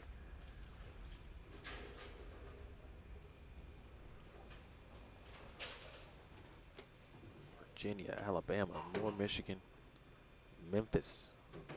Well, the Grizzlies are really good. Totally off subject. Oh, roll at 7. That's the last thing certainly Stu was hoping for and you'd want to see. I mentioned that I thought his carry would improve, but through 6 frames, that's not the case so far. No doubles, and you Very easily could have been a 6-bagger. absolutely, when you've got a player like A.J. Rice, whose carry percentage typically is very high because of what he can generate. I think that it's been fun to watch him bowl these 2 matches, though, because he was using his power in his opening quarterfinal match against Kim Bolaby. But then on the fresh, with no other lefty, he slowed it down. And showing the versatility. Yeah, I can tell you there were some shots against that Kim Bolaby where the head pin came back across to take out the 7 and never touched the pin deck. It was disgusting.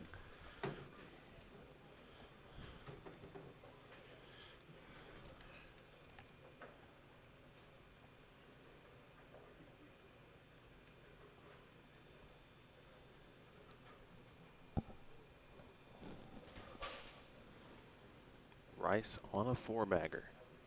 I see the prize fund question. I'll answer that in just a second. We'll go over it one more time.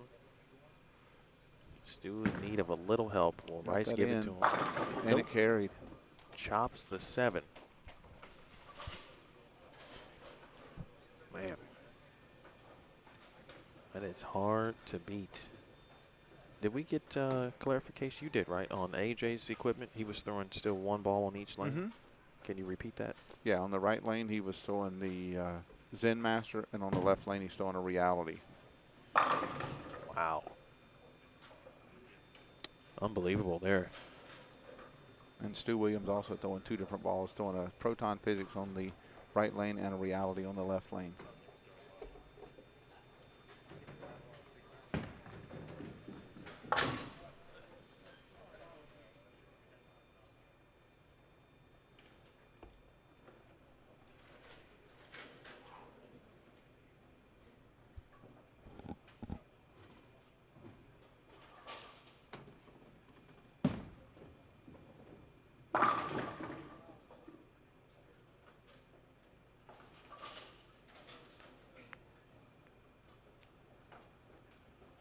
Stu Williams there with a high hard one. We're striking the 8th. A.J. Rice up now with a 5-bagger going into the 8th.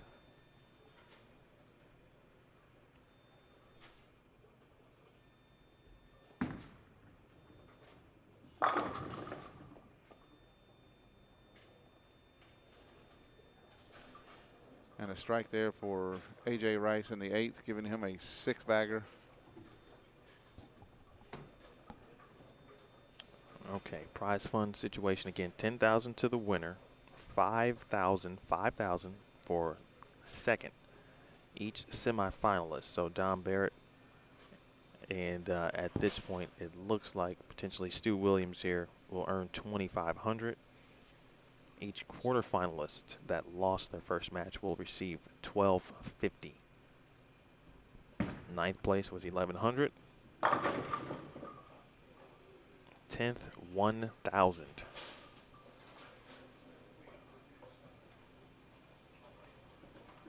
Best Stu can do is shoot 227. Rice is trying to clean up the mess here, and he does.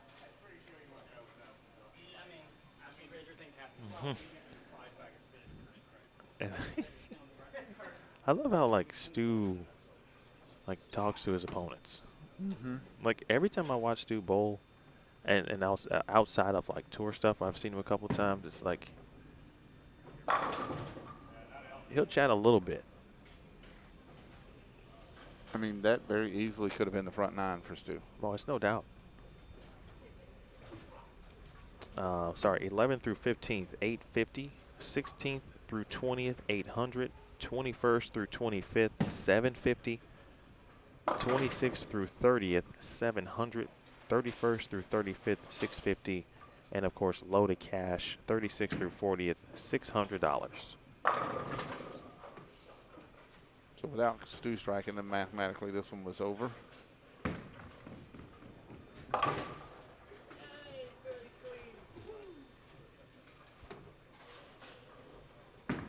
He left a couple of 10 pins.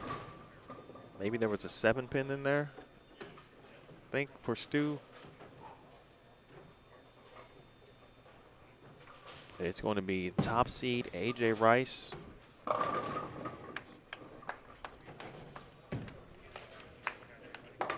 And 6th seed David Stouffer.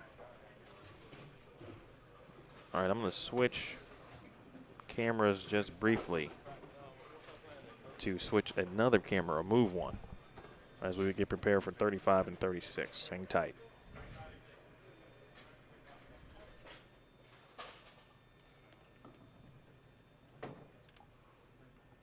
All right, moving on to the championship match. Number 1 seed AJ Rice against number 6 seed David Stouffer on 35 and 36. Let's give a big round of applause for your semifinalists, Stu Williams and Dom Barrett.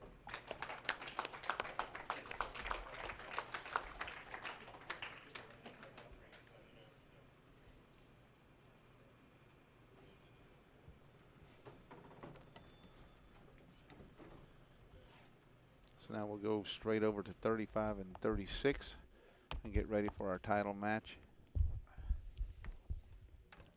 Just to recap, AJ Rice defeated Kim Bowleby 2-1 in the quarterfinals, and then just defeated Stu Williams 2-1 in the semifinals. And David Stouffer defeated Chad Roberts 2-0 in the quarterfinals, and then defeated Dom Barrett 2-0 in the semifinals to go to the finals. So now number 1 seed AJ Rice is going to be playing versus the number 6 seed David Stouffer for the title. Again, winner of this match is $10,000, and the runner-up in this match is going to be $5,000.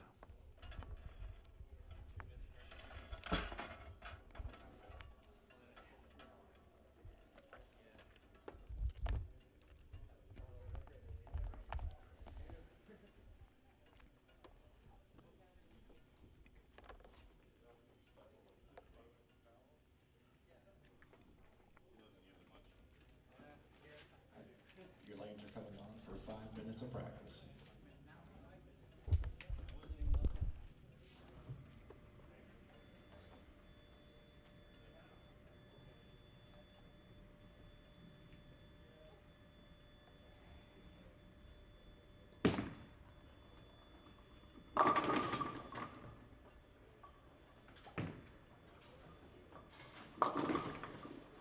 The players are going to get 5 minutes of practice here.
Just want to say thanks to everyone tuning in today to bowlstream.tv or bowlstreamtv.com.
Two minutes remain in practice.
Looks like that was the final shot of practice.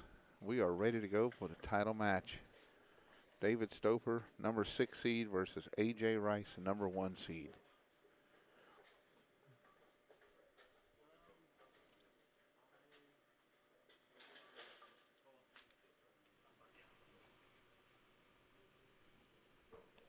All right, lane choice has been determined. Rice, the top seed, is going to go first.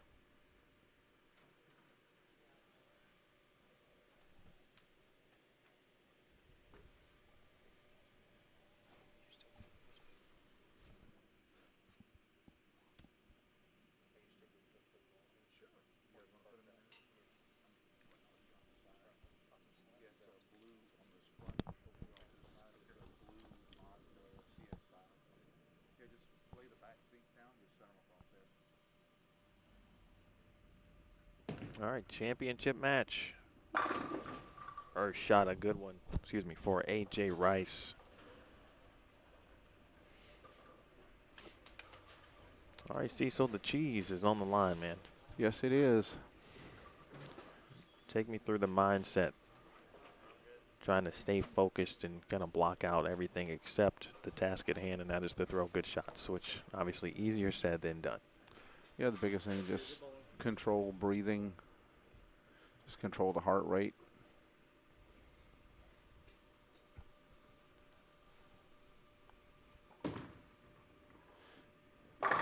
Stouffer went back to the Black Widow Ghost that he had been using earlier when they were on fresh. And in the one match he changed balls and went to a Track Paragon once they started to break down. Well, it'd be interesting to see if we happen to get to 3 games. And obviously I would love a 3-game championship match. We'll see what the moves are, and we'll see how, A.J. Rice back on the fresh. We talked about it. And still the lone lefty, but each now, on their own, right? Same thing on the fresh. Still best of 3. I think right now both players, maybe except A.J., although his look is great, but Stouffer's look on the fresh was Sick. superb. Yes. I feel like A.J. feels I think he's throwing it a little harder on this pair. I agree. But that 37-38, I'm telling you, And a I little think tricky. Yep, no, absolutely. And I think that could be because the lanes have set for quite a while. So it could give a little bit more friction, pick up a little bit quicker. So we'll see how that progresses throughout this match. He still is throwing 2 different balls on each lane.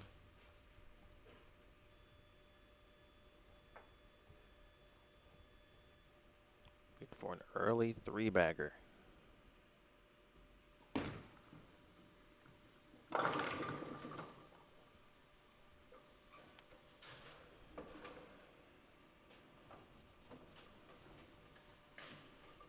And a 3-pin there, a little light.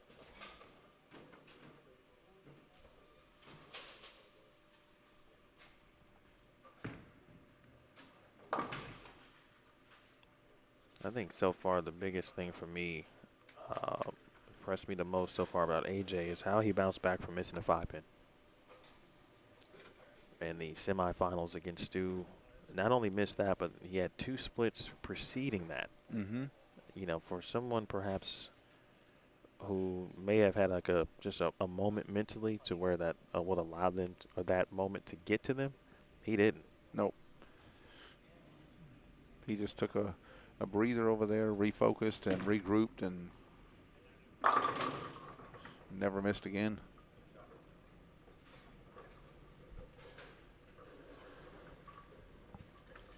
David Stouffer out doing his thing, as many have mentioned. Well, Fisher in the chat, for example, out there bowling a ton of stuff in Florida. Advanced through the PBA South region of the Players Championship. Made the TV show of that particular region.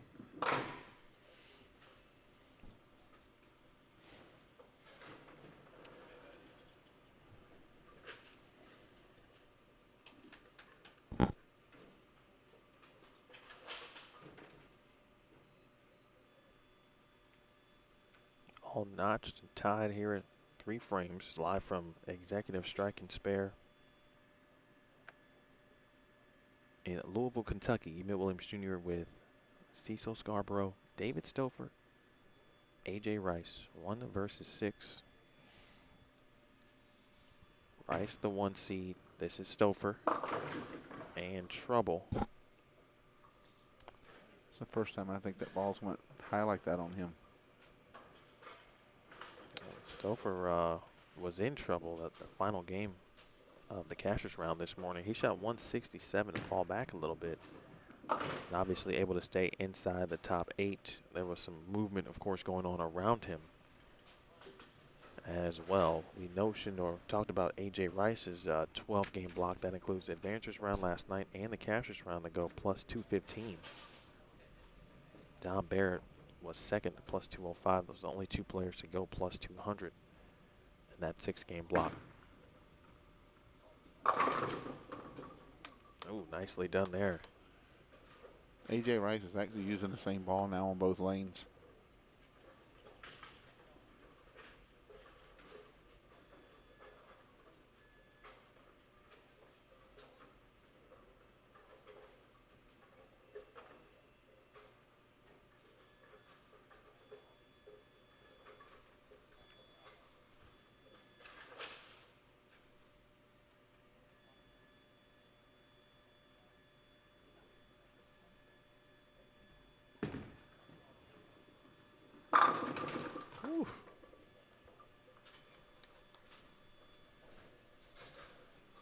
A.J. Rice, another one, that two-hander that puts his thumb in the ball. Ah. I think I asked you about potential subtle differences that can make for player to player. After the Stouffer shot, I'd like you to rehash that. Sure. There's many people watching. I'm sure there's plenty of two-handers. I'm also sure there's plenty that don't like two-handers. So when we get to that part of the conversation, just close your ears. Stouffer. Dave missed one right there.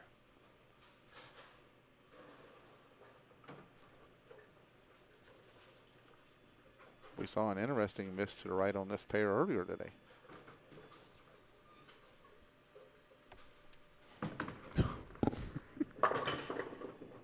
You're right. Forgot about that. Okay, yeah, I've got some work to do on that one. Shout out to Scott Camp, too. That was an interesting stuck on his hand.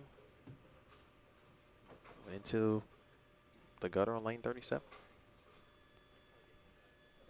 I think David's going to take a quick moment to either change some tape.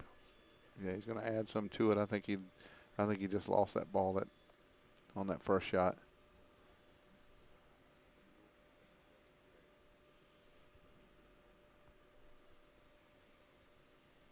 All right, quick tape change or addition. I'll be back in business here.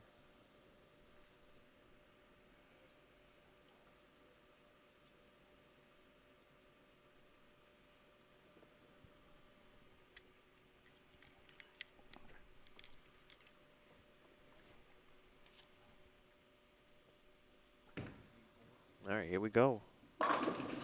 Nice shot.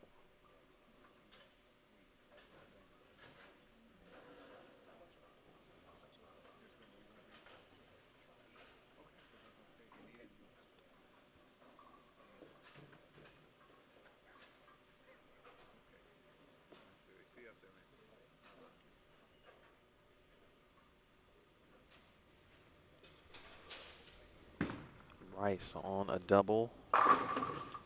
Make it a 3-bagger.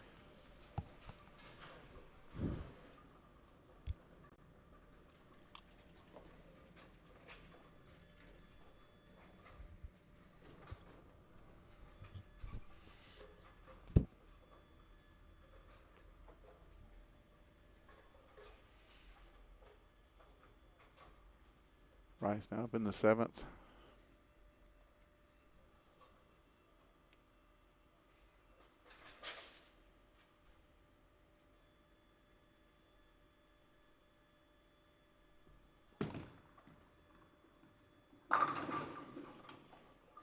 Now with a 4-bagger. Yeah, we were talking earlier with the two-handers. Some don't put their thumb in. Some do.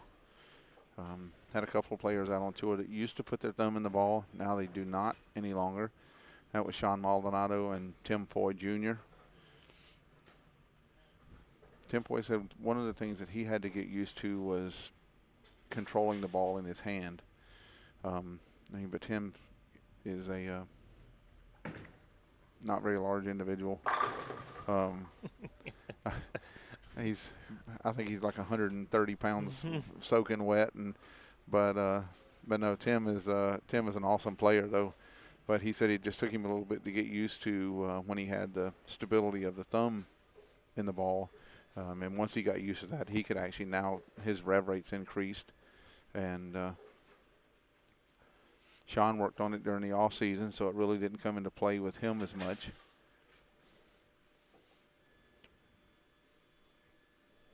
We got somebody that was in our chat earlier that knows a little bit about throwing a ball with two hands. That's true. We do. One of the best. The coolest thing I've ever seen Oscar do was when he threw the ball over the stool. Oh, yeah. That's legend. Oh. Not only to throw it that far in the air, but to get it to hook and just evaporate 10 back as he slid across the approach and just like, yeah. Hey, does Wesley use his thumb? I honestly don't remember. Someone mentioned Wesley in the chat here. Don't forget also, this is a best of 3, 1st to 2. So David Stover could be in a situation where he could take a moment and fish a little bit, because A.J. Rice obviously doesn't take me to tell you that he's lined up and throwing it very good. Yep. And like I said, the first 2 matches he was using 2 different balls. In this match, he's actually using the same ball on both lanes.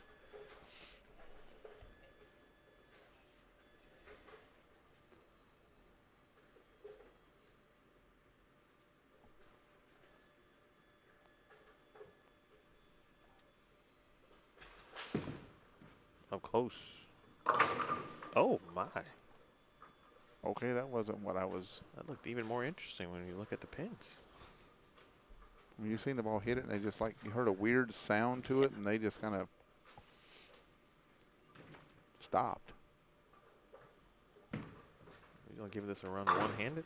All right. Not hurting anything, certainly. He has mathematically won this one. So what do you think David Stover does here? You know, we saw what he did by moving kind of toward the middle portion of the lane. He made a ball change then. He looks like he's maybe even moved a little further left already. And a ball change. Back to the Paragon. You see it wiggle down lane, though? And he collapses.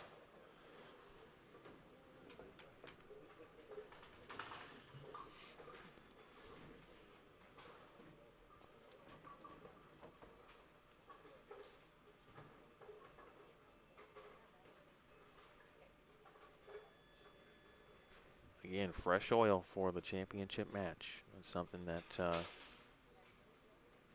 Jason has said has been part of his tournaments. Always up for debate, whether who likes it, who doesn't, certainly, and rightfully so.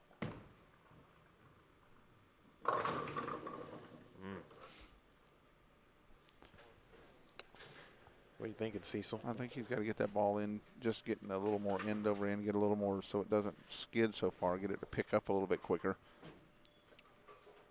Say, give me your ball rep cap here.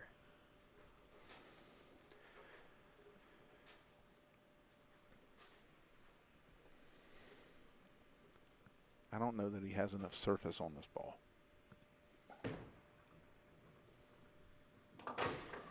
Whew.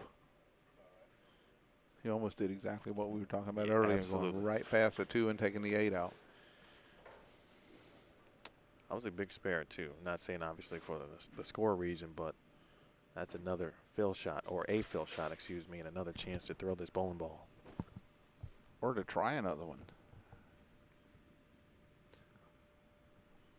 He's going to go back out on the gutter with this one, though.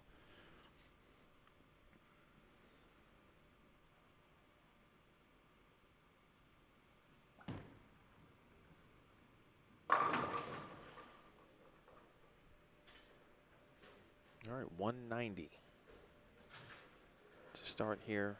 Now, how does AJ on the flip side, right? He is not in a position, at least to our eyes. He should be fishing per se, but I know players are always thinking ahead. Well, that's exactly what he just did there. That was a ball change on the right lane. Now he's throwing he's throwing a different ball again. Just seeing what he's got.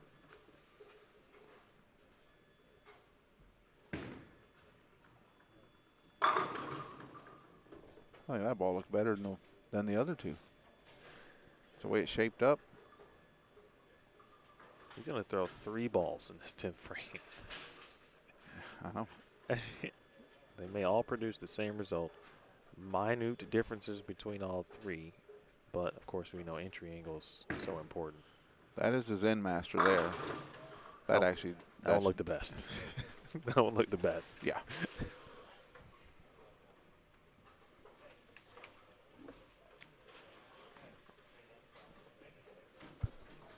And he can stay a little more aggressive, but just got a little bit more surface on it.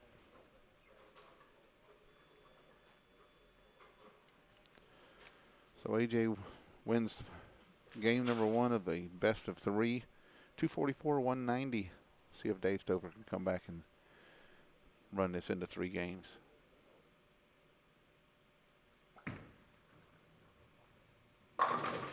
That one he got a lot softer with the speed and really got the ball going forward. And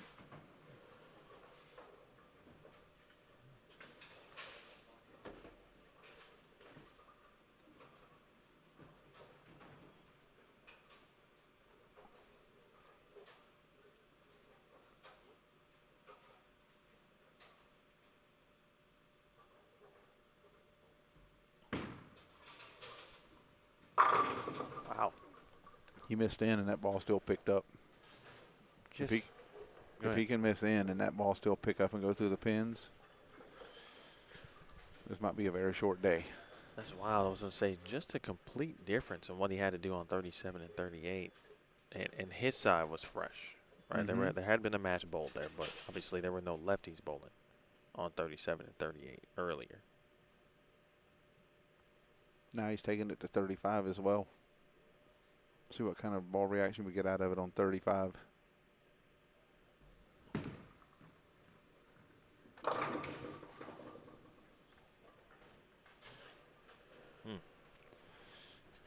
I don't know. I think I like that reality a little bit better on that left lane. Well, we know he's not shy about throwing one ball on each lane. Not at all. Uh-oh. Wow. Ball looked like it had no chance at hooking. Yeah, he got it to that dry and it come on around. When you have 600 rev rate, it tends to make a difference.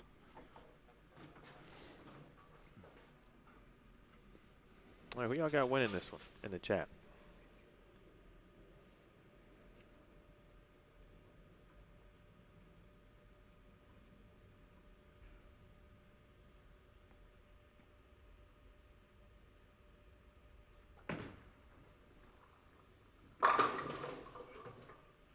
What a shot there. So watching Stouffer kind of maneuver. He's already down a game. And his record today, getting to the finals, 2-0 against Chad Roberts on 37 and 38. 2-0 against Dom Barrett on 33 and 34. Again, AJ has been in 2 matches. There we go. Finally got it together. That have gone all 3.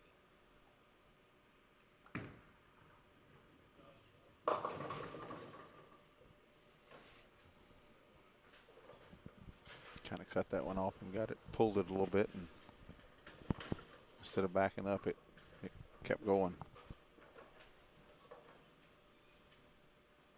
I feel like on this, the tendency certainly is to, you could want to grab it a little bit. Yeah. Because there's so much oil, there's so much length, you're trying to give it maybe a little extra, and then the moment you do, the moment you're actually not soft, is obviously when you can leave or get yourself in some trouble. First open of the game comes from Stouffer. There's Rice. Nice shot on the right lane. Powerful. AJ Rice. Let's see what this left lane will provide now. So we know he's... See if he goes back to the other ball or if he stays with this one. He's going to stay with this one. This could be a very telling moment here. I think Stouffer knows what needs to happen from his vantage point. You know, minus the split, you know, maybe user error there, but AJ doesn't at least see this ball react the way it He believes it should be good news for Stouffer here. Well, he got that right early. It picked up and went right through the pins just like he wanted it to. I think he'd put that on a script in Hollywood.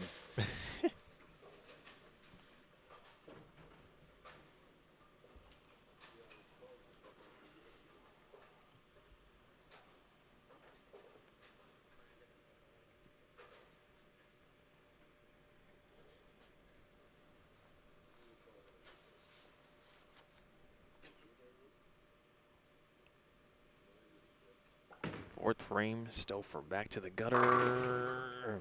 9 pin. No love on the 9. You can see that one just going right to left. Instead of laying there, it kind of kept creeping up the lane and a little high flush and just went right past the 9 pin.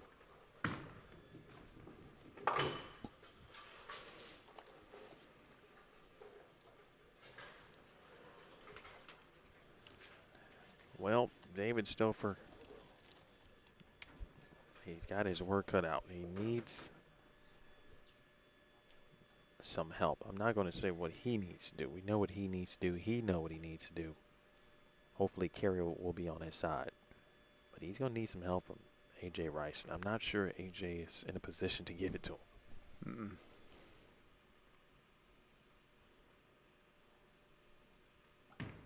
Fifth frame, Stouffer. Got that a little bit wide.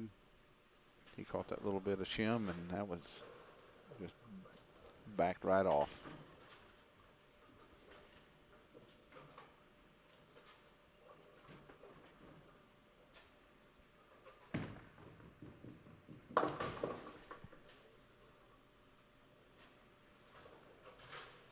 All right, spare made in the fifth, but again, Rice. $10,000 on the line, ladies and gentlemen. The Bradley Open, fifth frame for AJ. It's been a couple weeks for individuals named AJ. Another good one. Time to 7. Almost thought about being wrapped around, but 4-pin clips. AJ Johnson made the show at the U.S. Open. Now AJ Rice, well, not the U.S. Open, but a chance to win $10K. The Bradley Open title. 10 G's is 10 G's. You damn right.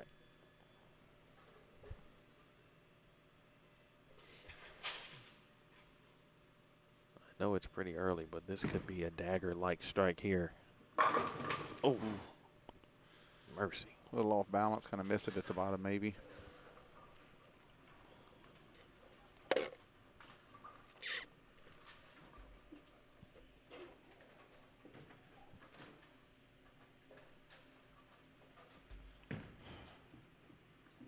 All right, Covers the spare spare. made. Now let's see if Dave can get back in here.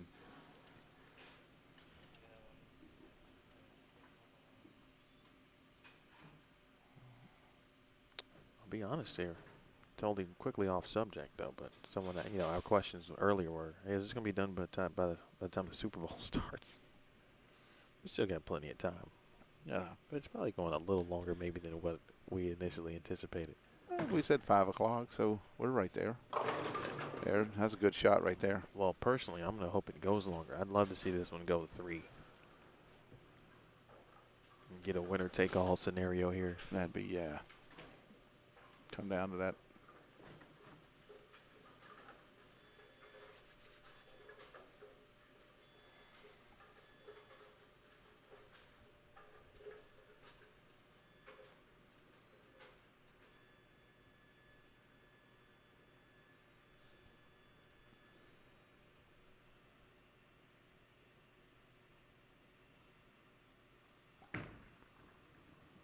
Help. Oh.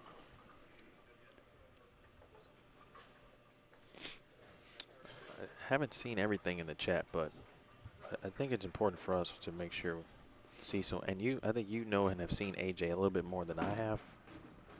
I think his appearance may be giving the wrong thoughts for some people. This dude is one of the best bowlers in the United States of America, maybe the world.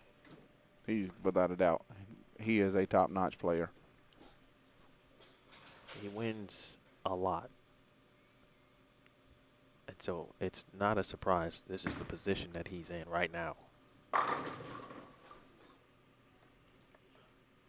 good shot. He wraps a 7. Yeah, he's not in the tour jersey and the dress pants and the hat's on backwards, but yeah, this young man can play. He is a quality player. Yeah, we're just talking about bowling. You know, forget the 100%. shirt, hat, right? That's AJ actually. Yep, that's 100%. If you see him and the event allows, like this one allows, you can wear whatever you want. And so when he does that, hey, so people know AJ, he's wearing the hat, but you don't want to see him on the lanes. You don't want to be his opponent.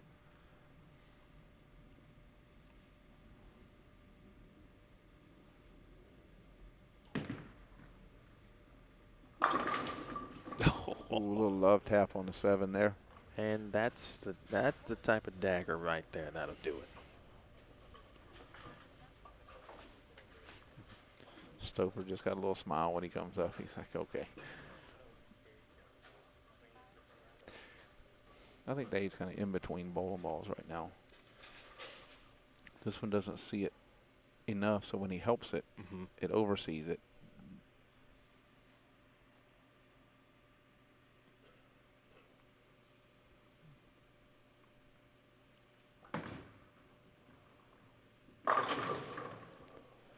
But every match that I've seen him start on fresh, he's had the white ball in his hand. That's true. So that's kind of, he got out of it really, really quick, and I'm not sure if it was that or why he actually got out of it that fast. It's hard to say, obviously, but my guess is it may have been like an opponent decision. And he knew that AJ probably wasn't going to not strike or stop striking, I should say. So, you know, you got to find it quick, or it could be over quick. And that might have been part of his thinking.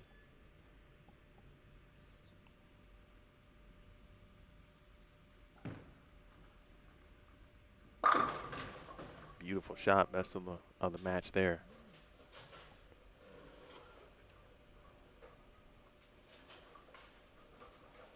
I sure hope to see David Stouffer more often. Certainly on tour, since that is now where I feel like we know him. Of course, if you're in Florida or from that area, you know him all the time. You know what he's capable of. You've watched it and seen it.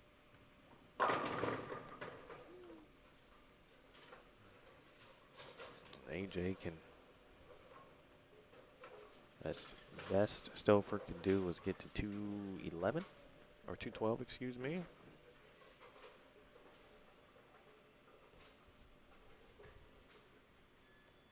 There is a small glimmer of hope, but a lot has to happen here in this first shot.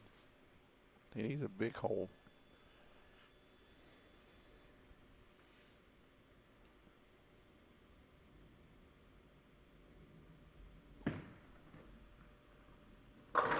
And that's it. The ball game right there, folks. There is your 2022 Bradley Open champion. AJ Rice, $10,000 on a difficult lane condition, to say the least. AJ Rice powers through some tough opponents today. Kim Bowlby gave him all he could handle. Stu Williams as well. Rice takes care of Stouffer here, 2-0.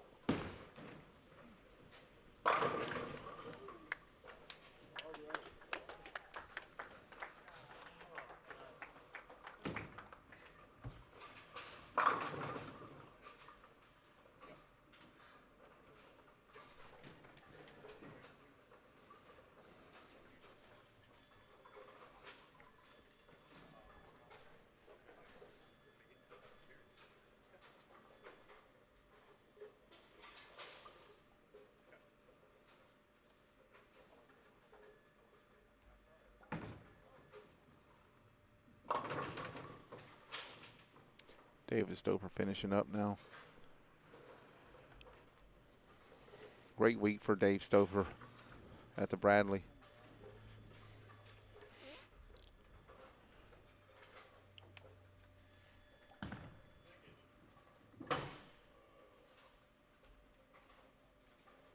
And congratulations to David Stouffer. Ladies and gentlemen, let's give it a round of applause for these two bowlers.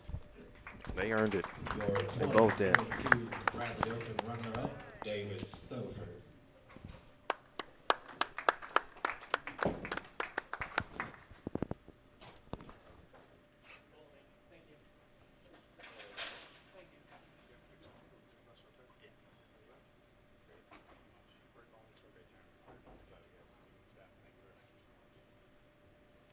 All right, and your 2022 Bradley Open champion, AJ Rice.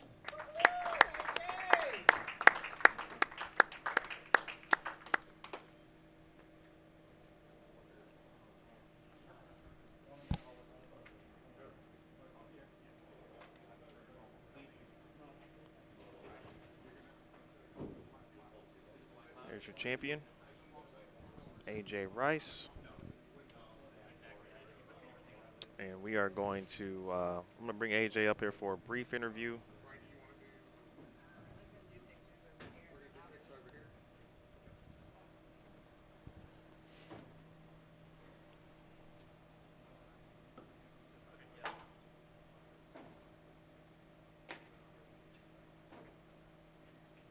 That is the definition of multitasking right there. Shout out to Brandy Utwall. Yes, sir.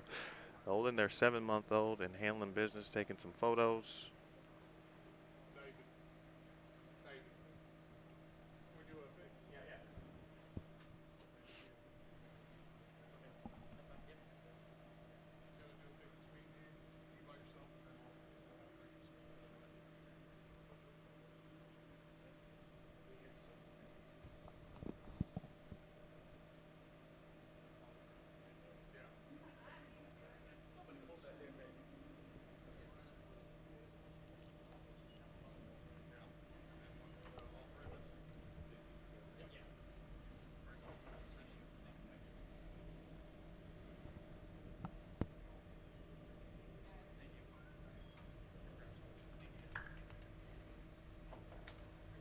All right, folks, hang tight. Quick moment, hopefully, with AJ, and then I'll get Cecil back in.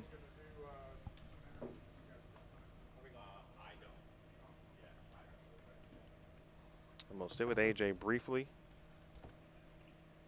and then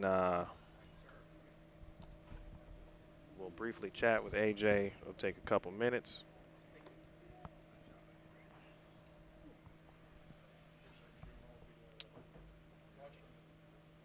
All right, so we got AJ here.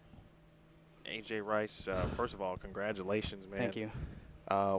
Take me through it, bro. What are you feeling right now? There's all kinds of emotions. This has been the one event ever since I've been bowling it for about 4 years. Been on my bucket list to pry one of these off. And given that the conditions are very not good, I always give it that. They're hard. And it makes you think mentally, physically, it just exhausts you. So to be able to come in here and win this event against the caliber bowlers that were, I mean, you had some of the best in the world show up for this event. So to make it through them is something that I'm always going to cherish and remember. 10K certainly to the winner, but I feel like this one's not even about the cash. It's about the prestige of the event. It is. This is just an event that's been around for many, many years. Some of the best in the world have bowled this event and won, and to be able to add my name to that list is, again, just something I'm going to always cherish forever. I'll never forget it. You started well, obviously, against Kim Bowlby, but that match evened up, and both of you guys had to make shots down the stretch. Walk me through that match a little bit. What were the kind of the turning points for you? So the turning point for me was who can get their hit on the left lane. The left lane for both of us became extremely difficult. You couldn't get the ball to go through the pins the correct way. And so it just came down to who was going to make, who was going to get the. Honestly, we're both were throwing it good. It was going to be who got their hit on the left lane. So luckily it was me. So and I just did what I could to take advantage of it. It was you. It was you indeed. Yeah. All right. The second match, of course, against Stu, Stu lost his carry, I felt like, late in that game, but another match that goes to 3 as well. What was that difference for you there? So that difference for me was a ball change. I was throwing, I feel like I thought I was in the right ball the first 4 or 5 frames, and then I quickly realized that I wasn't, and I knew that if I wanted any chance of winning that game, I was going to have to make a ball change and make some great shots, and you know, fortunately I was able to do that, and Stu gave me a chance there at the end, so I did what I had to do, I guess. All right, and then the championship match, obviously, yeah, you looked lined up, you had been lined up, but you know that David Stouffer wasn't going to go away. No, he's been all. bowling great all weekend. I knew that was going to be a very tough matchup. I've been watching him since Saturday night. I was close to him pretty much the rest of the weekend, and I watched him, and he had great ball reaction, and he was throwing it really good. So it was good. You know, great bowling to him, and you know, I'm happy that, you know, I came out on top. Cecil and I were talking about it, and it looked like, you know, that was the ball he was using. I think it was the Widow Ghost. Seemed to be his go-to on the fresh. It was. And he kind of went away from it kind of early. I guesstimated that he might have done that just because of who he was bowling. I mean, there's things that can come into factor on that. It may have been who he was bowling against. Maybe he saw something that we didn't. You know, maybe something didn't feel right, and he just thought he needed a different shape. So, you know, in moments like these, you go with your gut, and you know, you just hope for the best. That's all you really can do in these moments. All right, what's next for you? Next weekend, I'm going to Michigan. Nothing really big, just a couple of local tournaments up there, just to go hang out for a little bit. And then what's next after that? I don't know what I got really coming up next. I have to look at my schedule. How busy is the schedule? Very busy. I think Okay. I'm booked all the way until at least June. I like how he said booked. Booked. That Yep. lets you know that this man means business, as he always does. AJ, congratulations. Thank you. Great bowling, and Thank you. best of luck. I'll see you in the future. Thank you. All right, folks, that is AJ Rice. We'll bring Cecil back in for a minute. We'll wrap this thing up here.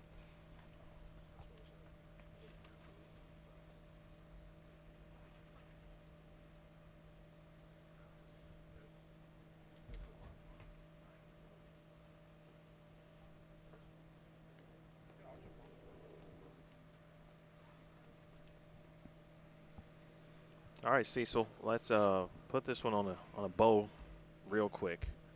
I got to take that plastic off my webcam here. I forgot I had it too. Anyway, put this thing in a bow, man. This was a great bracket.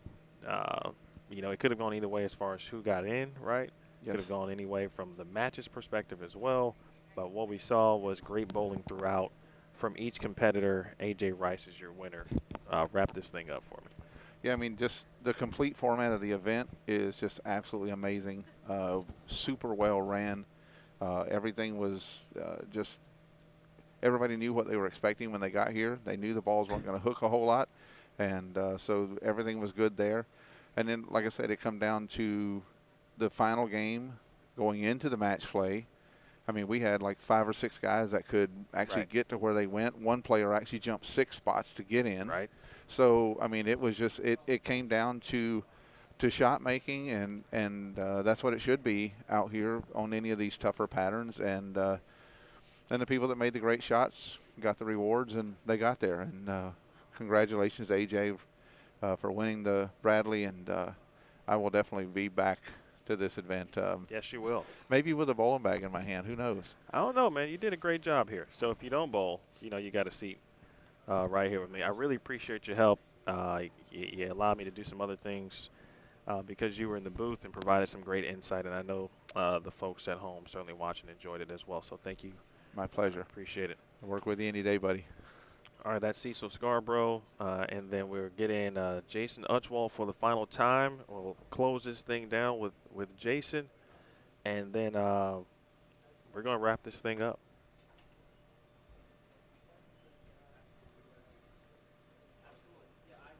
Just to make sure we give all of our thank yous.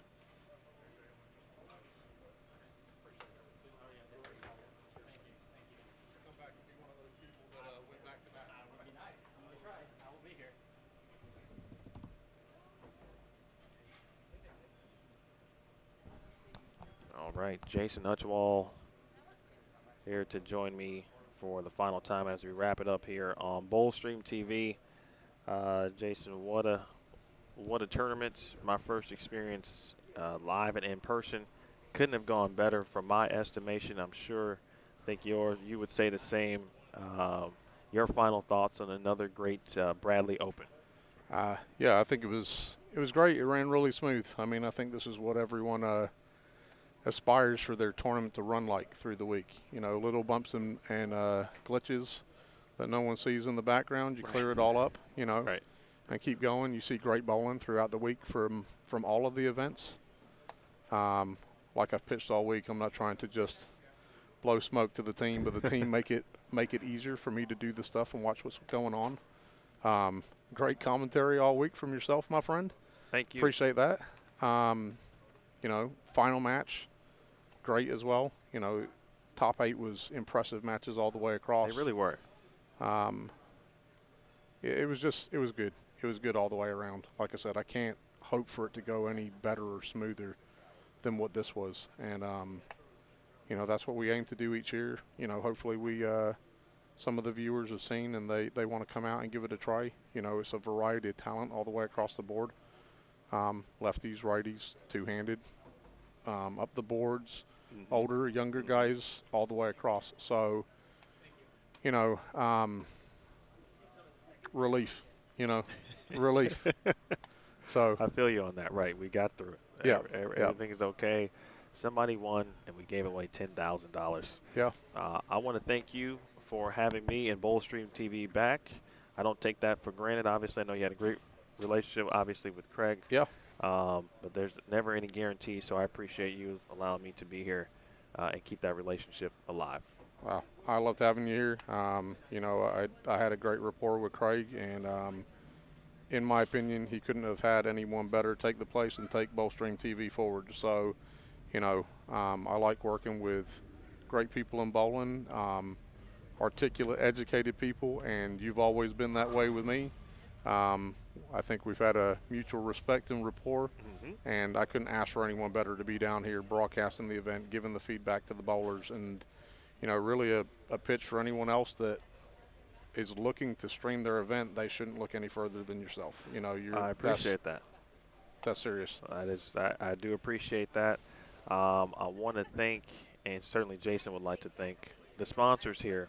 Title sponsors you see on the bottom of your screen: QubicaAMF, Motiv, the additional sponsors, Classic Bowling Products, Creating the Difference, High Five Gear, 7 Leaf, and then final thank yous from yourself. Yeah, 100%. I mean, like I said before, Motiv have been great all the way through. Scott Hewitt and Brett Spangler and then the entire Wilbur family and the team. I can't ask for more help and support than what they've given. QubicaAMF and Terry Rohrer have been fantastic. They always support Sarah French and Classic Products. Ron Hickland and CTD, H5G, they've been great as well. Like I said, they put out the extra to turn around and help with the supporting the Fairchild Single Shootout.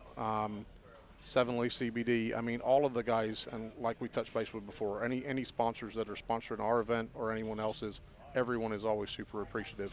You know, also a shout out that I haven't done over the weekend, but although I run Executive Strike and Spare, it's still I'm happy and privileged that I get the opportunity from Larry Smitto and the Strike and Spare family to run the event here and host. You know, February is normally a busy month for a lot of bowling centers, so to have that opportunity as well. You know, little time off moving forward, and then I get to roll right into the Derby tournament that we host here as well. So Indeed. All right, my man, I appreciate you. Thank you so much. Thank you so much. It really was a pleasure. Yep, me too. To be here. So, folks, for the final time, we say goodbye from Executive Strike and Spare in Louisville, Kentucky, where A.J. Rice defeated David Stouffer 2-0 to win the 43rd running of the Bradley Open and the $10,000 first prize. Congratulations to all of our finalists today, those who competed and certainly cashed. Until next time, we will see you then. For Jason Utwall, big thanks again to Cecil Scarborough. All of our guests this week: Chris Barnes, Kim Bolaby joined me for a little bit, and everyone who stopped by. Thank you all certainly for watching. Great work in the chat. You guys were really cool. Appreciate all the love and support, and so does Jason as well. Definitely. We'll see you next time. Enjoy the Super Bowl. My name is Emil Williams Jr. I'll see you next time. This has been a presentation of the Bradley Open. You watched it live right here and only on Boldstream TV. Thanks, guys.